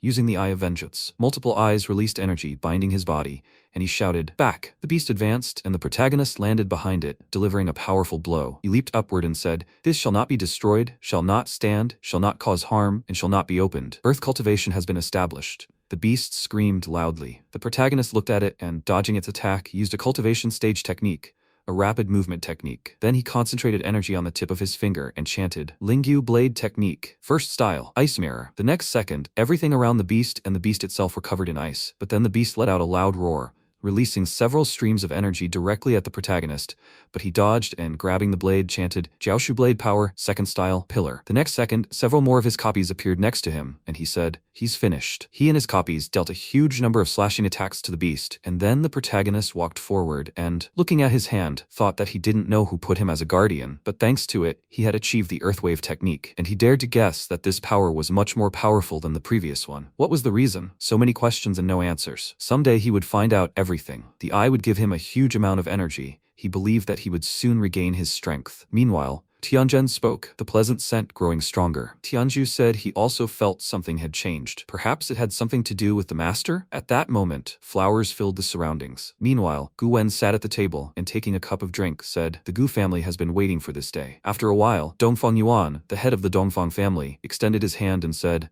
"Mr. Ji is a young man of great talent. He has achieved so much at such a young age. Yuan Shou should follow his example." Opposite him sat Ji Xuan, who said, "You are so kind, Mr. Dongfang. His family has an influential reputation in medical research and development, and he looks forward to working with it for as long as possible." At that moment, Yuan stood up and, placing his fingers on the device in his ear, said that he begged for his forgiveness. Tishuan took a sip of his drink and replied that everything was fine. Then Yuan went to the window and told him to explain. His subordinate said, "Sir, he has bad news." "Sir, the indicator installed on the young master's body has stopped transmitting. He's afraid he's dead." He replied that he understood. At that moment, Jishuan asked, "What happened?" Yuan approached him and said, "The dogs are causing a lot of trouble. He's already sent a subordinate to deal with it. Their business was much more important, and besides, the Dongfang family prepares the goods exactly as he wishes, and as quickly as possible." Then they clinked glasses. After that, Yuan approached the girls and said, "Brother D, he'll just be out to get it." Jisuan took a sip of his drink and replied, "Please be so kind." After that, Yuan closed the door behind him, thinking that Gu Wen had killed his son. He would kill them all as soon as the Dongfang family became part of the organization. A few days later, the MC was concentrating his energy, standing above a huge sphere of energy,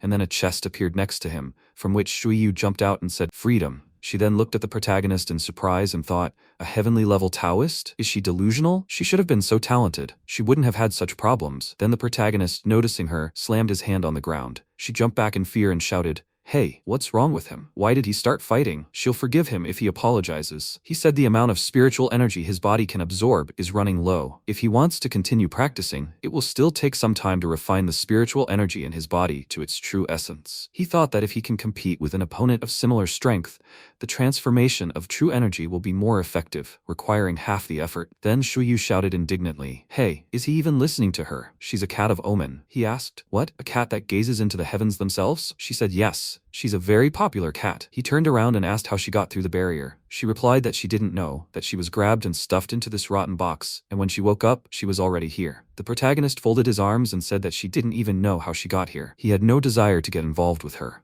She stood her ground and said, "Oh damn, he should wait, she'll get bigger." The next second, she transformed into a girl and, hugging the protagonist, jumped on him and said, "Taoists don't know how to lie. Cats are beautiful and useful. Will he allow her to become his companion? So what if he's a heavenly level cultivator? She's only an intermediate level cultivator, which means she hasn't forgotten her basic skills yet." In response, he looked at her and told her to get lost, then released a powerful energy, causing her to jump back and fall to the ground. She said that a kitty never makes a mistake in her choices.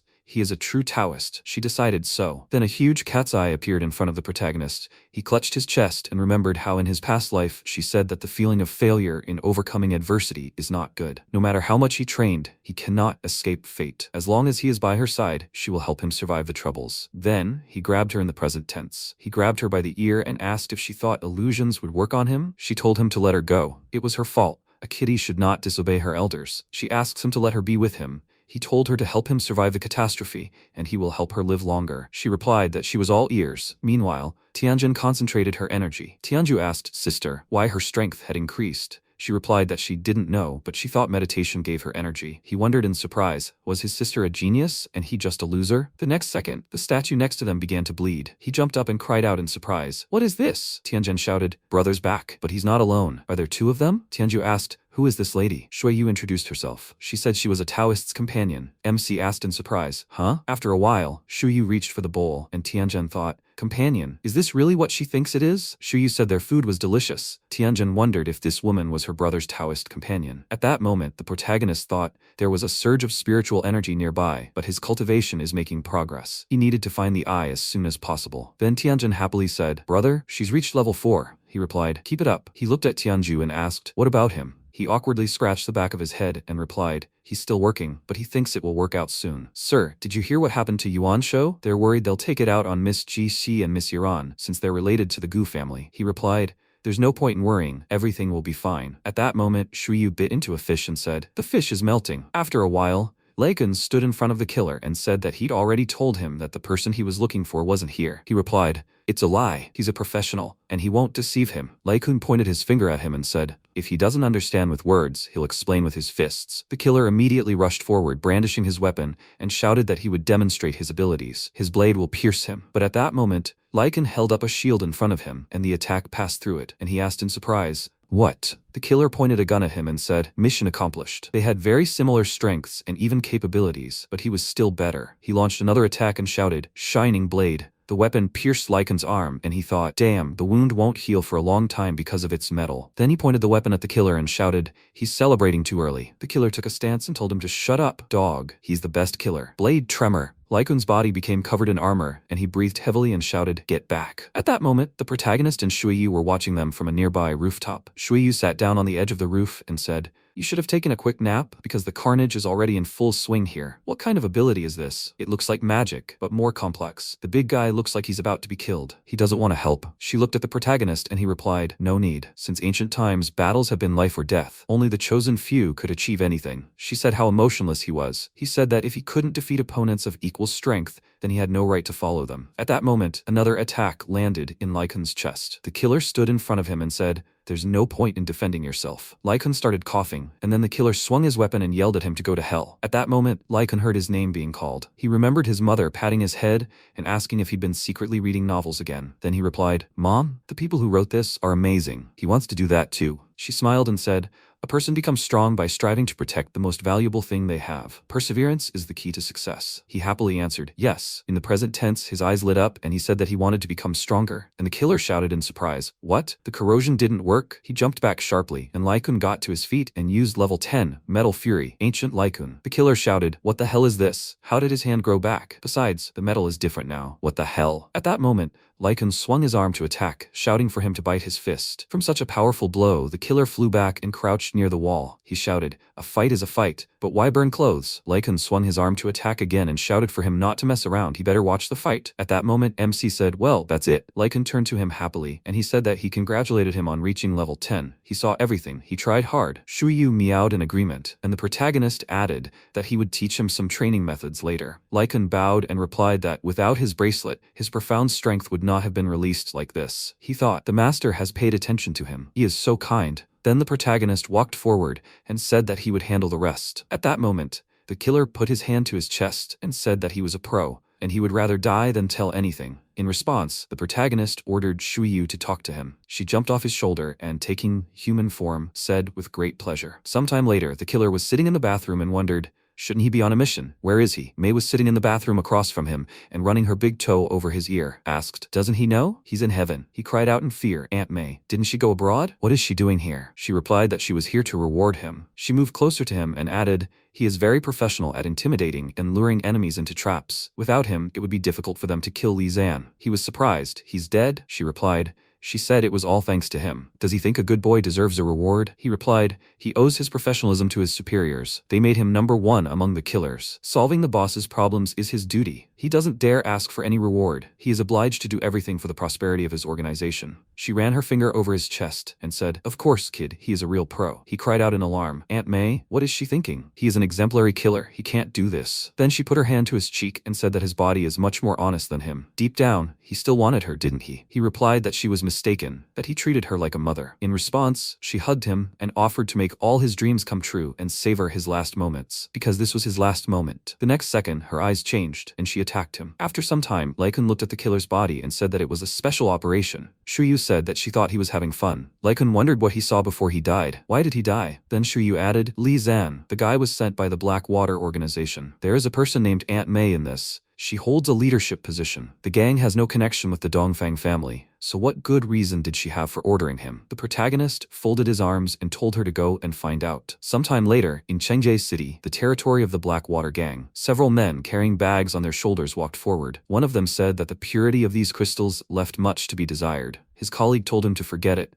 The Mu family doesn't care. The important thing is the quantity. Do you think anyone will notice if a couple of stones disappear? At that moment, his colleague noticed a missile flying towards them and asked what it was. The next second, an explosion thundered, and Lycun said it was time to start cleaning. The men pointed at him and shouted, what the hell is he doing in Blackwater territory? They should shoot him. At that moment, Shuyu attacked them and told them to calm down. Weaklings, could they even make her laugh? Then the man pointed a machine gun at her and shouted at her to die. She easily dodged the bullets and said that she could see all the bullet trajectories, so his efforts were wasted. At that moment, a rocket exploded behind her, and she said she was hungry, and hoped that after the owner finished his business, he would invite her to dinner. Meanwhile, the leader of the Blackwater gang, a blind snake with a low cultivation level, asked why there was so much noise outside. Was the white tiger causing trouble again? The next second, the protagonist jumped through the glass in front of them. The snake pointed at him. The snake spirit shouted, who's there? The MC cut it and asked, did he order this? He folded his arms and said, Li Zan, what a meeting. A high-level cultivator with dozens of kills to his credit. Now it makes sense why his best mercenary didn't return alive. But he's so brazen. If he showed up, he probably won't last long. The protagonist waved his weapon and said he came for it. He shouldn't have messed with him. At that moment, Mufeng parried his attack. The protagonist frowned and thought,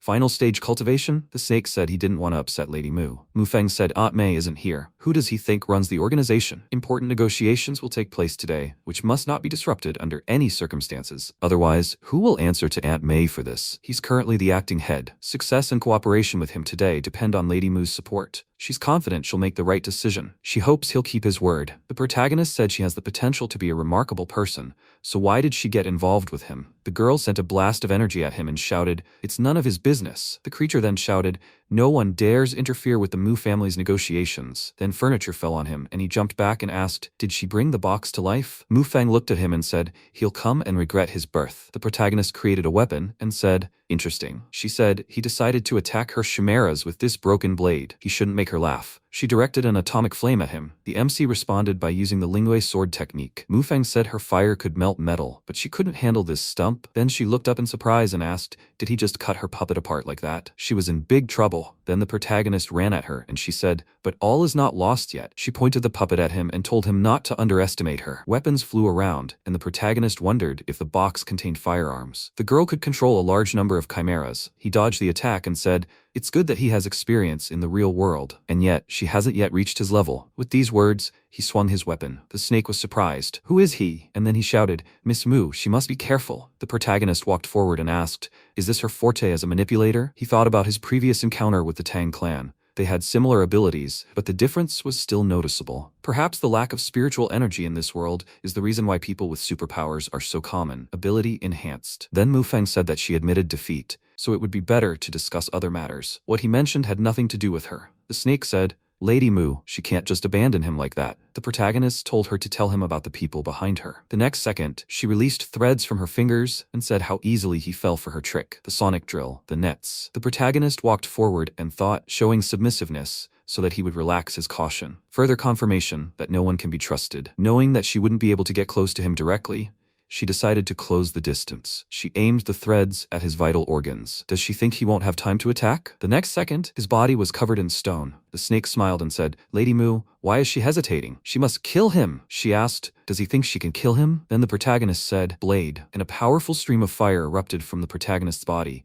and Mu Feng cried out in surprise. What's going on? MC said he didn't originally intend to kill her, but apparently he had no choice. The snake shouted, she must use her full power already. She directed her attacks forward and shouted, does he seriously think she's from Blackwater? Her attack slammed into the box, and she wondered, how was that possible? Why was he controlling her chimera? The protagonist told her to step back, and the snake took Mu Feng's hand and asked, Ms. Mu, does she have another plan? She must finish him off quickly. She thought that she believed he was from an influential family. It would be nice if they became partners. Then she said, she is Mu Feng, the second daughter of the Mu family. She apologizes for her ignorance. She hopes she didn't offend him. He looked at her and asked, are you tired of fighting? In response, she bowed and said, sir, he can make himself at home. She'll go get some tea. The snake cried out in surprise. Mu Feng, did she forget their agreement? She looked at him and asked, doesn't he still understand? Her family wouldn't have paid attention to him if he didn't possess the spiritual stones. Then the snake ran up to the protagonist and asked, how dare he? Aunt Mei and the Dongfang family won't let this go. The next second, the protagonist attacked him with his weapon and told him to calm down. They would soon end up like him. Meanwhile, Shan Ying blushed with embarrassment, imagining the protagonist hugging her. She said,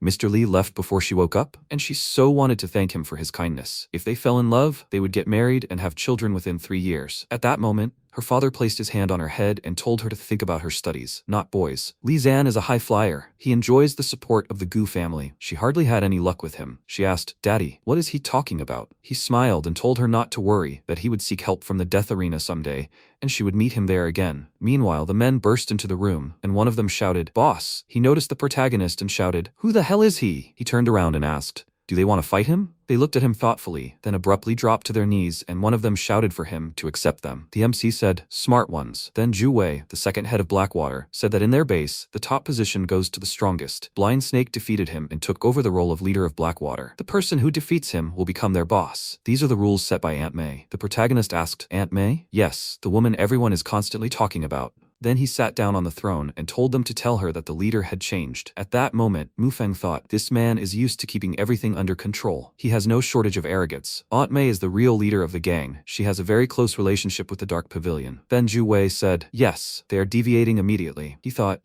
he shouldn't anger this woman. Oh no. As soon as she gets rid of him, the position of leader will pass to him again. Then the protagonist looked at Mu Feng and asked, is she still here? She replied, sir, the Mu family specializes in the production of special additives. They own numerous deposits of medicinal raw materials, but due to the lack of effective purification technology, they were forced to cooperate with a blind snake. Can he give her family a chance to become the first leader of Blackwater? He asked. Medicinal raw materials? He would like to see it. Where is it? She replied. In Clear Bay, it's a 3-hour drive from here. He told her to take him there, and she answered hesitantly. They wouldn't let him in without a pass. She needed time to request permission for it. He passed her and said, okay. When she receives it, let her come to him immediately. Sometime later, at the border of Blackwater territory, Shuyu knelt down and, looking at the protagonist, said, finally, the master has come. She's been waiting for him for so long. He said, Shuyu, she will go with him, and he must make sure there is no commotion here. Laika nodded and said, yes, sir. Then Shuyu followed the protagonist and asked, did the master tell the big boy to stay and guard the house and took her with him? He replied, yes. After some time, she was enjoying the fish again and said, he likes her better, after all. At that moment, Tianjin stroked her head and said, kitty, she should eat more slowly. At this moment, Gu Wen rode up to the protagonist and congratulated them,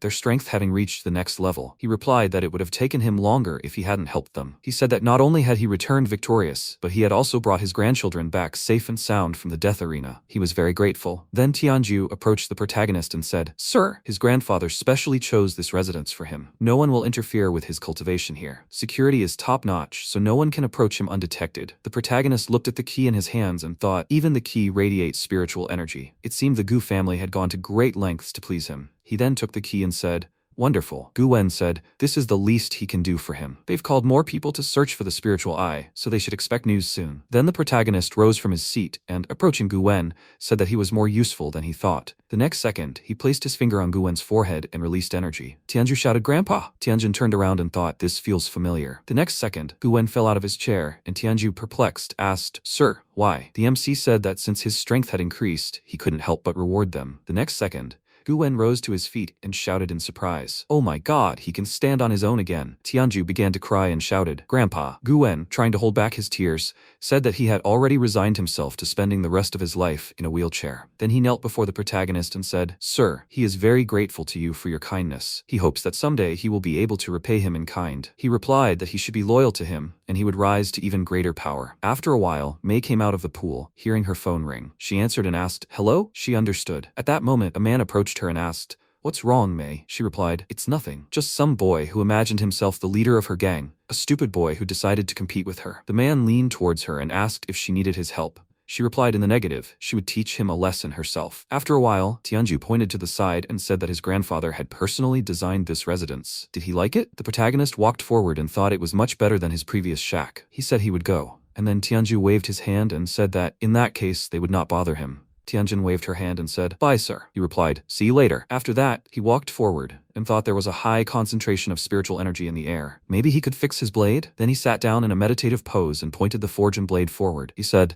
the blood pearl formed after that guy blew himself up. He suggested using it for good. The spirit, taking the item, said, brains. The protagonist said that if he helped him, he would get his brains. Then Shu Yu stretched out on the roof and said, who could doubt that her master owned such an ancient magical cauldron? Then the protagonist directed energy to the forge and thought, too long, I must remember to find another cauldron. He can't waste so much time fixing the sword. The next second, a new sword appeared from the forge, and the protagonist said, finally. He took the weapon and approaching the spirit said, well done, the sword is better than the last one. He said, brains. But the next second, MC pushed off the ground and said, he should wait, he'll check first. The next second, he swung his sword and thought, Ling Yue's sword technique, invisibility. Then he disappeared, several powerful slashing attacks slamming into the mountain, leaving crevices. The protagonist thought he couldn't have imagined such power in his past life. What an unusual sensation. Why did his body lose control of energy? The next second, he began to fall and said, I poured in too much energy. The sword pierced the ground and he landed and asked, what was that? Shui Yu said, it seems someone has experienced a heavenly recoil. Her master, although possessing great power, doesn't yet know all the intricacies of the heavenly foundation. He asked, what kind of foundation? She didn't say anything about that. She replied, the power of the heavenly foundation lies in the release and accumulation of spiritual power. The energy circulates in a figure-8 pattern, but ordinary energy, which the heavens aren't designed for, is often insufficient for such manipulations, and ordinary energy shouldn't be poured into the spiritual cauldron unless the master wants it to leak out. But how lucky the master is to have it. Dual cultivation will help him. He looked at her and said, she means that since he possesses power of a different level, he can't use the energy he's accustomed to? She replied, the foundation of the heavens quickly absorbs ordinary energy. He won't be able to perform it at the same speed. First, he needs to find a suitable spell before he can begin concocting the golden elixir. Then she looked to the side and added, Master, Miss Mufen has arrived. She stepped forward and said, Master Li Zan, she has received permission. After a while they walked through the forest, and Shui Yu said, "It smells so delicious." Then the old man approached Mu Feng and said, "Madam," and she said she wanted to show the location to a distinguished guest. He said, "The pass only allows one person to pass." Who is this high-ranking guest to her? She thought, oh shit, she didn't expect the master to bring her with him. Only they can pass together. Then she said hesitantly, "Master Li Zan, the Mu family keeps secrets from prying eyes and only allows entry in the presence of its members. His subordinate must stay here." He replied, "No problem." And Shui Yu shouted indignantly, "What does this mean? She is the most valued person. And she is not his subordinate. She is his companion." Then Mu Feng approached her and, smiling awkwardly, said that she was asking for forgiveness, in which case she should have taken 2 permits. Shui Yu folded her arms across her chest and said resentfully that she didn't need her apology. The next second she handed her the plant, and Shui Yu looked at it happily and said, "Oh damn, but she is not an ordinary cat." And then the old man said to let them see them out. The cat grabbed the plant, dropped to the ground, and said, "Damn it, why did it turn out like this?" Meanwhile, the people continued on their way, and the old man turned around and said, "Madam, the medicinal herbs in the garden are very valuable." He asks her and her distinguished guest to treat them with care. He stopped near a tall door, then it opened, and the protagonist thought about how many spiritual herbs there were here. Medicinal herbs are divided into 4 types: heavenly, earthly, and xuan. Each is strikingly different from the next. A heavenly type plant can regenerate flesh and bone, while an earthly type plant stops bleeding and acts as a painkiller. Mu Feng said, "Master Li Zan, the entire garden belongs to the Mu family. He can take any plant he likes, but," he thought, "but at the moment he can't handle the level of this one." She asked, "Master?" He crouched down next to the plant. Xuan level herb, he thought. Xuan level spiritual herb? He didn't expect to see this here. His teacher from his past life would have given anything to obtain this plant. He'd only encountered earthly level ones. If he were here now, what plans would have crossed his mind? Then Mu Feng leaned toward him and asked, "Sir, do you have medicine?" "They have medicine of a higher quality. Perhaps it would be better to search for something more suitable in the mountainous terrain?" He replied, "No, for now this is what he needs." He directed energy forward, grasping the plant in barriers. Mu Feng wondered if the Lord had sharp eyes. She said as he said. Then the protagonist began concentrating energy in his hands and thought, "It's difficult to turn a spiritual herb into an elixir, but in liquid form it has a much greater healing effect." Watching him, Mu Feng thought, "The power of water? The Lord is full of surprises. He wants to dissolve this?" Then he clenched his fists. Energy scattered in all directions. She asked, "Master, is he alright?" The protagonist thought that people are used to enjoying the benefits of nature without giving anything back. But everything comes at a price, and then only the strongest survive. At that moment, MC walked forward, channeling energy, and Mu Feng wondered in surprise. What is he doing? The protagonist thought, spiritual herbs are something else. He was finally able to understand this from personal experience. Mu Feng thought, he wants to destroy everything here. Then they heard a voice. Who is there? The Mu family's daughter-in-law, Luo Chunshin, a high-level cultivator, came out to them. She folded her arms and shouted, "How dare he destroy the Mu family's domain? Is he tired of living?" MC thought, a high-level cultivator? Medicinal plants give the Mu family good benefits. Mu Feng walked forward and said that she apologized, but Master Li didn't mean it. She screamed, "She's from the Mu family. Why didn't she do anything, even though she saw what this man was doing in their garden? She shouldn't think she can get away with it just because she's her father's favorite." She raised her hand, but the protagonist suddenly appeared in front of her, stopping her hand and saying that he was the one causing the commotion in the garden, not her. Chunjin jumped back and screamed, "Where did he come from? He destroyed the garden and is still protecting this fool? He will pay for his insolence." The next second, she unleashed her tree breath on him. The protagonist easily dodged and asked, "Is that all?" She frowned indignantly and said, "He doesn't value his own life at all." She said she couldn't even imagine the power she possessed, and he asked in bewilderment, "Did she really think that?" Mu Feng remarked that she was indeed furious, after which Chunshin pounced on them and wished Li Zan a speedy send-off to hell. Mu Feng immediately started running to avoid being hit, and MC said that he was just about to try out his improved body. Mu Feng worriedly told him to run, and as soon as the energy streams approached him, he erected a shield above himself. Chunshin was very surprised by what she saw, and he, shaking off the dust, asked, "Has she calmed down yet?" She became very angry and exclaimed, "Where does he get so much impudence? He is currently on the Mu family's territory. No one dares humiliate her." He himself forced her to take extreme measures. Today is the last day he lives. She released powerful streams of energy, spreading throughout the area. Mu Feng warned Li Zan that she had only used the dancing willow leaf technique at the 8th family competition. He needed to be more careful. He replied that he understood, and mentally noted that she had decided to use a wood artifact to temporarily enhance her skills. Her current level was far from the lowest. Mu Feng told Chunshin that she was the one who brought him here, that she bore full responsibility, and she exclaimed, Who is she to tell her what to do? She would kill him first and then deal with her. The spirit behind her fired a sharp gust of wind at them, which exploded against the shield, and Mufeng apologized to Li Zan, saying it was her fault. But when she realized that she was safe, she was surprised. Standing behind the shield, MC told his opponent that she was incredibly weak. He was usually prudent with weak people, but since she didn't mind getting her hands bloody, he wouldn't spare her. He pointed his hands at her and used a Taoist element, thunderclap. Immediately after, a flash of lightning shot from his hand, and she cried out in horror. What happened? Why wasn't he even scratched? She commanded the spirit to immediately repel the attack, after which the lightning reached them, but the spirit was too weak to protect her. The impact threw her aside. She fell to the ground and thought that her strength had left her. Why did her spirit weaken? How could it even exist in this world? While she was trying to get up, Li Zan approached her and said that she must be held accountable for intending to commit murder. Mufeng hastened to stop him, because half of the family's power was in her hands. If something happened to her, her brother would also intervene. She asked him not to touch her and to return to the medicinal herbs, and he said that one day her kindness would turn against her. For her safety, he will leave her, but she will never stand on her own 2 feet again. After that, he threw a lightning bolt at her feet, and she screamed in pain, after which she called him scum in rage and exclaimed that he destroyed half of the Mu family's garden and also injured her leg. Let him walk and turn around now. She will cut his entire family and himself into small pieces. He did not like her threats. He measured her with a gloomy face, then suddenly lunged at her and, grabbing her by the neck, lifted her off the ground and wished death on her. Blood began to flow from her mouth. She began to choke. He continued to hold her like that, which made Mufeng very nervous. And when she finally stopped twitching, MC let her go. She fell to the ground and he turned to Mufeng, suggesting that she get back to work. She pulled herself together and noticed that almost all the herbs were destroyed. This is the end. Chunjin is dead. The garden is destroyed. Everything is over. Li Zan touched his forehead and declared that with his body and soul,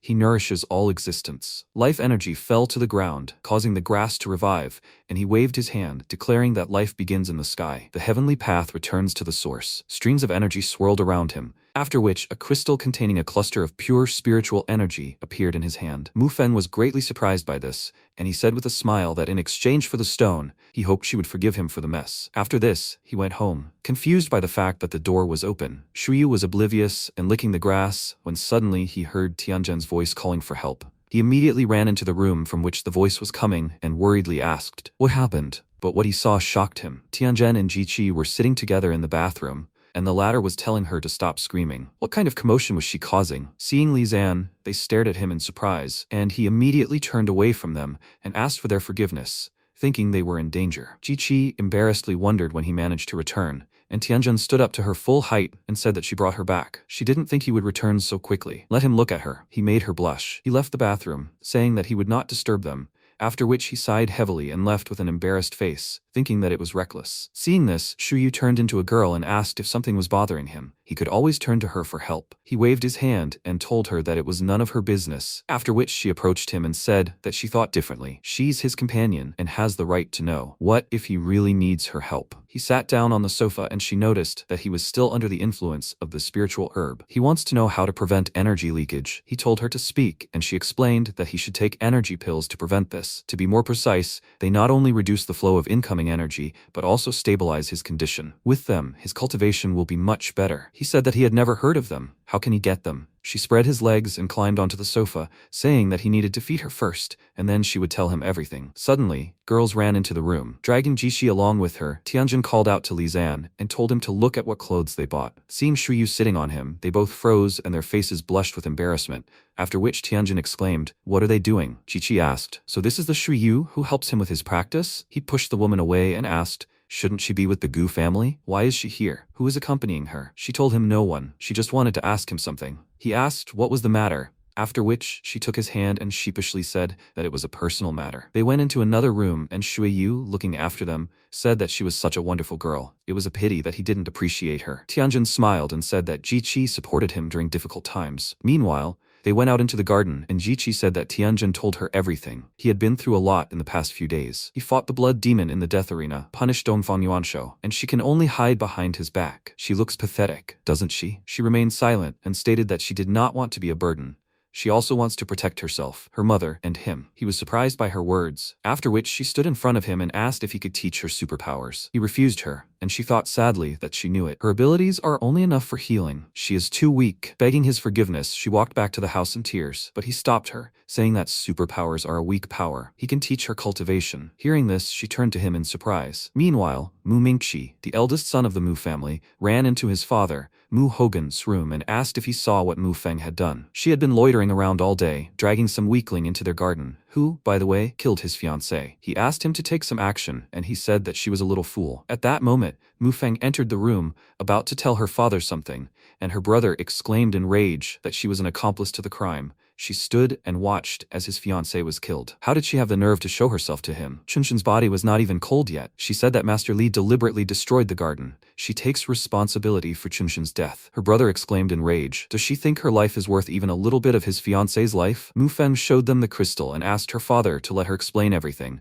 and then let him do as he sees fit. Just let him not touch Li Zan. Seeing it, they were both very surprised because it was an S-class crystal. Her father asked who gave it to her, and she told him that it was Master Li's payment for the destroyed garden. Hogan asked, so he wants to make amends with the crystal to the Mu family? Even the Blackwater gang doesn't have them. Who is this? Would he like to collaborate with them? She replied that he was willing to be their partner if they gave him full access to the family's medicinal herbs. He praised her, and Mingqi wondered when this fool had become so smart. He immediately began to be polite to her, calling her dear sister, and said that Master Li was a wonderful friend to their family. Could she introduce him to him as soon as possible? She looked at him doubtfully and reminded him that he had killed his fiancée. Was he absolutely certain? He smirked and replied that she was only a fiancée, not a wife. For their family to prosper, sacrifices had to be made. She was already dead anyway, so why dredge up the past? She called him shameless, after which Hogan told her that the blame for Chunshin's death lay with her, so she must serve her punishment. She would live alone for a month and reflect on her behavior. In the meantime, her brother would take her position. She should give him the crystal. Mingqi was delighted and decided to mock her, saying that he was so reluctant to take on such responsibility,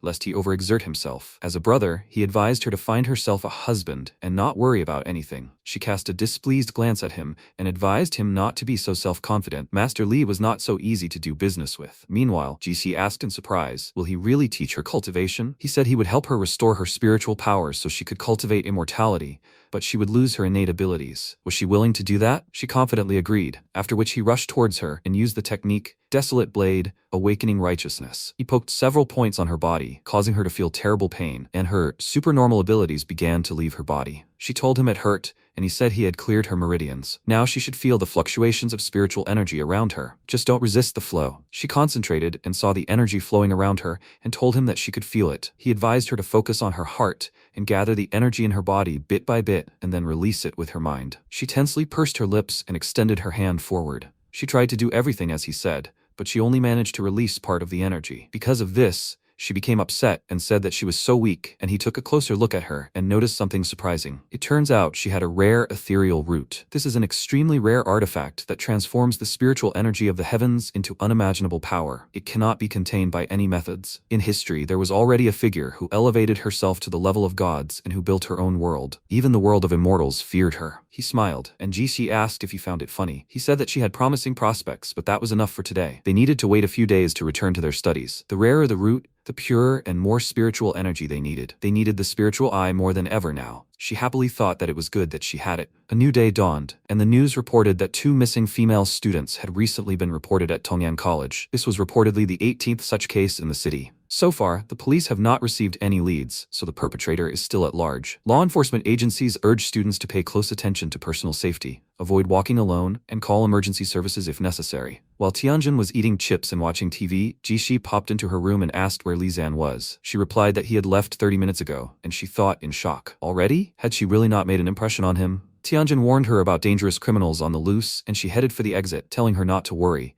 Master Gu would be with her. Meanwhile, MC came to meet Mingqi. He kindly welcomed him to his family's house and remarked that he looked extremely well today. He extended his hand, but he ignored the gesture and asked who he was. Where is Mu Feng? He replied that he was her brother. Unfortunately, his younger sister was ill and couldn't greet him personally, but that's why he was here to answer all his questions. After that, Li Zhen headed for the exit, saying that he was doing business with Mu Feng, not the Mu family, but the guy stopped him and said that his sister had always been extremely reckless. They were 2 men. Couldn't they find common ground? As the eldest son, he could offer him greater benefits. MC discontentedly told him to step aside unless he wanted to end up like his fiancée, and then left. Mingqi cursed and, watching him go, furiously thought, Who did he think he was? He would already be dead if he didn't need him. Does he only want Mufeng? He'll even crawl to him on his knees. Shui Yu, meanwhile, said that she wasn't in the room. He lied. He asked her to help him find her, after which she took his hand and winked at him, telling him not to worry, she was with him. After that, they went to look for Mufeng and found themselves in the middle of a field. MC looked around and said that they had been walking for 3 hours. Is she sure she is here? She caught her breath and confirmed it, saying that cats have a very keen sense of smell. She is close, but her legs already hurt so much. What is she doing in such a remote place? They reached some warehouse and she said that they were there. She looked at him with a smile and asked, is she really useful? What would he do without her? The men outside the warehouse paid attention to them, then took their weapons and approached them. One of them smirked and asked Shui Yu, how did such a cute girl get lost? They will take care of her now. She glared at them, then attacked them and exclaimed in rage, who is he going to take care of? Let him show respect to her master. While she was beating them, Li Zan entered the warehouse and saw a bunch of people sitting in cages inside. Shu Yu examined them and informed him that they all had superpowers. Who does he think put them here? He noticed that the spiritual energy in their bodies was sealed, and meanwhile, the cat smelled something. She informed him that it was Mufeng's scent, which meant she was here. MC looked around, confused by the fact that there were so few guards outside, and the girl called out to him, asking if he heard that. When she looked up, she saw a snake man on the ceiling, and in fear, she immediately rushed to her master. Li Zan told the guy that he had seen enough of them, and should let him come out. The snake grinned, and said that he never thought he would find such a delicious treat in this abandoned warehouse. Let him give him his power, and then he will let him go unharmed. MC responded by saying that he didn't expect to see a creature disguised as a werewolf here. Because of the way he called him,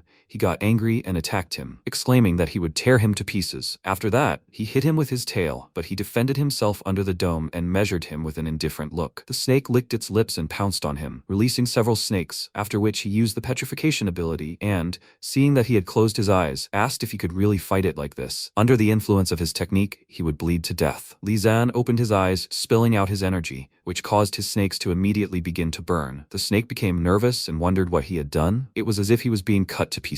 He began to circle around him, saying that he had underestimated him, and he disappeared under the dome again. The snake exclaimed that it was his turn. He used a cobra throw and fired a beam of energy at him, which began to spread out upon impact with the protective dome. When everything went quiet, he looked with disappointment at the empty space where Li Zan should have been, and said that he had expended so much energy. MC suddenly appeared behind him and asked, did he lose something? He used the absorption technique and fired his energy at the snake, causing the entire warehouse to light up with a bright flash. Shui Yu finally came to her senses. She stood up and asked where the snake was, then approached him. It turned out that he had already tied the snake with its own tail and ordered it to tell him who his boss was. He nervously replied that he was just a security guard. He only knew that the Dongfang family was conducting experiments, nothing more. Li Zan noted that he was hearing that name again. Is he a werewolf? He replied that he was an experimental subject. He remembers being locked in a capsule with some kind of liquid, after which he turned into this. There are dozens of people like him. MC became curious about why the Dongfang family was crossing humans and animals,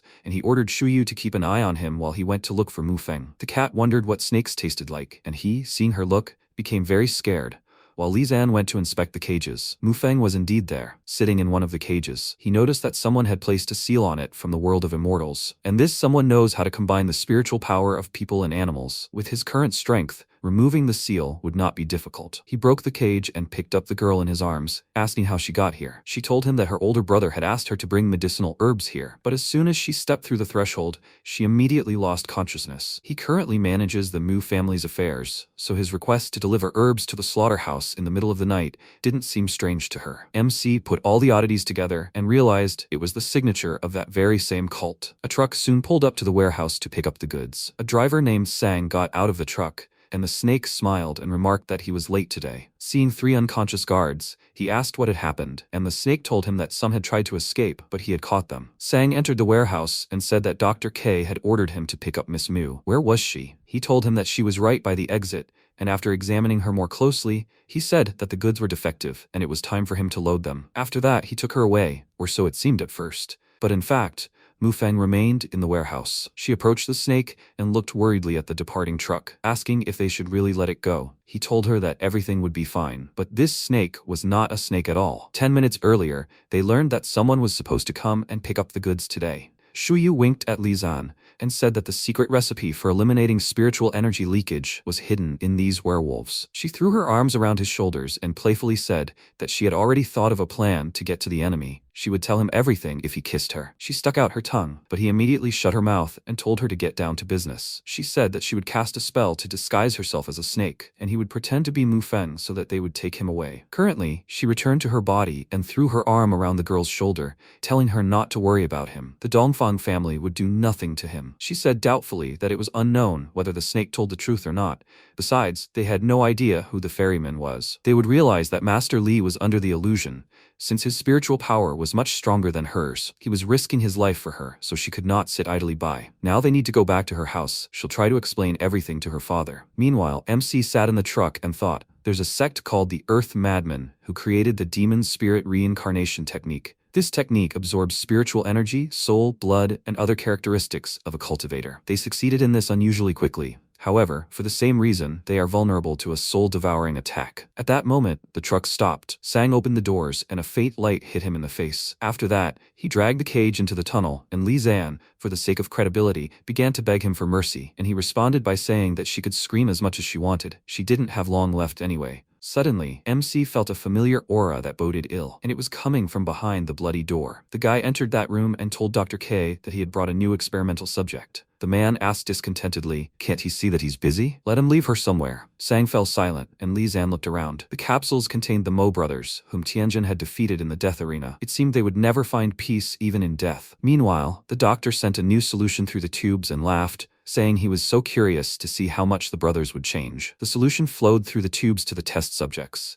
causing one of the brothers to immediately feel a surge of strength and open his eyes. He broke the capsule with a loud scream, and Sang noted that it was another failure. The boy lunged at the doctor, who exclaimed in irritation that he had broken everything again, and Sang rushed to his aid. He used his fire abilities and hit the boy in the face, sending him flying, and the doctor asked him to deal with him, or he would destroy his lab. Sang noted that the solution had worked. Was he sure he wanted to get rid of him? A hard layer appeared on the subject's body. He looked at the doctor and wished him death, but the doctor exclaimed that this was all nonsense. He was another failed experiment. After that, the guy attacked Sang, and he, holding out his hand, said that it was time for him to rest in peace. The subject immediately burst into flames, and MC mentally noted that he was in the final stages of cultivation. He had the same superpower as Tianju, but his concentration was significantly higher. When only a trace of the subject remained on the floor, Sang dusted off his hands and said he was finished. The doctor joyfully called out to him and said that he would forever remain his favorite. And what would he do without him? He indifferently said that he had delivered the goods. After which, the doctor glanced at the cage with a smirk and told his assistants to bring a new capsule and place Miss Mu in it. When Li Zan was placed in the capsule, he remembered how she had said before transforming into a snake that she needed to penetrate the spiritual technique of demon transformation, and he thought that if her words were true, then his personal intervention was necessary to stop the leak of spiritual power. He wasn't the only one who was stuffed into the capsule. Chunshin was too. The doctor approached the control panel and said that Mu Mingqi was a true tyrant, not allowing his wife to rest in peace. He wondered what would happen if the wood power and the power of control were combined. He connected the tubes and advised Miss Mu to endure this experiment or she would die in agony. After using the medicine on Li Zan, he was transported to his soul realm and found himself in Baishu's body, where he was chained up. He looked around, trying to figure out where he was, and Chunshen's image appeared before him. She asked, did he think he could get rid of her? It was only in his dreams. She would take his body and power. She would haunt him forever. A stream of energy pierced his body. He gritted his teeth in pain and thought that the art of reincarnation still negatively affects the spiritual essence of the original owner. Evil spirits only take advantage of this. He continued to endure this pain and wondered if the demon would really devour him. He gritted his teeth. His whole body was tense. He looked deep inside himself, got to his heart, and it began to beat faster. Power immediately rushed to his hands. He broke the shackles and thought that by merging internal energy into external energy, the spiritual energy in his body was protected. Now the energy will not leak out, and the internal energy spreads throughout all the cells of his body. Meanwhile, the doctor said that the power had reached 50%, but nothing is happening. Let them increase the power by another 20. Baishu looked around. He no longer felt Chunshin's presence. It seems Shuyu has succeeded. Suddenly, the real Li Zan's voice rang out, calling out to him and saying that he advocates righteousness but uses devilish methods. Will his heart be able to withstand it? He has changed. He is no longer the coward he knew before. MC turned to him and asked what he meant. Li Zan smirked in response, then pounced on him and struck him, saying that he wanted to get his body back. Baishu parried his attack, causing a wave of energy to spread across the area, and he said that he was his inner demon that he must defeat. Does he really think that demonic tricks will save him? Li Zan said that the two of them are one. What's wrong with them uniting? They both increased the distance between them and MC, summoning several swords. said that his path is out of his reach. He performed the same trick and exclaimed, "If that's the case, then why is he here? Let him not resist, he controls his body, but he can do this with him too. There is no great path in the world.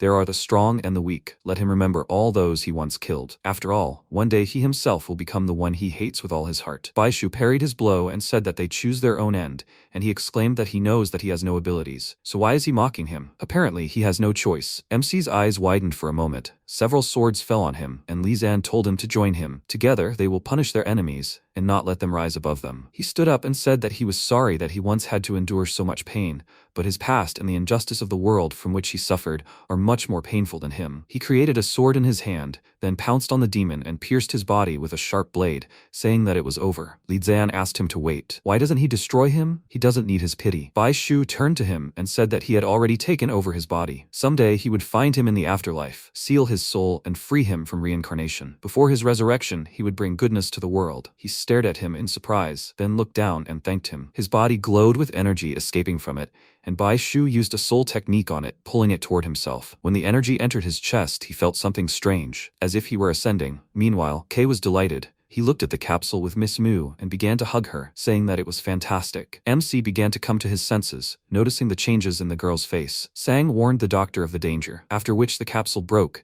and Li Zan dispelled the illusion. Sang asked who he was, and he answered that he was the one who would give him what he deserved. Kay ordered Sang to deal with him, and he stepped forward and asked who he was and where he had taken Miss Mu. He told him he had no right to know, and then the guy pounced on him, saying that he didn't care who he was, but since he was here, he wouldn't get out alive. He easily blocked the blow with his shield, which surprised the guy, and immediately stepped back. Case smiled and noted that he had defensive power, which was what they needed. They needed to take him. Sang ignited his fist with flames and said that he would now see how he deflected such a blow, and then pounced on him again. This time he managed to leave a crack in his protective dome. MC, meanwhile, thought that this move was similar to the Kunlun sect's Fist of the Flame Deity technique. He concentrates the furious spirit of flame in his fists and increases the force of the explosion. With such strength, he is comparable to Ten Tianjiu. Sang lunged at him again, delivering a powerful blow with a shout, but to his surprise, Li Zan grabbed his fist. He pulled out a dagger and remarked that his approach was very crude. A true deity technique isn't built on brute force. Confused, Sang watched the stream of flame in front of his face, after which MC swung the dagger, but the man vanished. He glanced around the room, and then a clot of flame appeared behind him, from which Sang leaped. MC saw him and vanished, surprising his opponent, then appeared to his side and immediately struck. Sang parried the blow and jumped back, thinking he could also teleport. Where did he get so many abilities? He became nervous and asked who he was and what he wanted. MC ignored his question and asked when he learned the Kunlun sect's flame technique. He will force him to use all his strength because he hasn't played enough yet. The guy was furious that he dared to look down on him, and the doctor,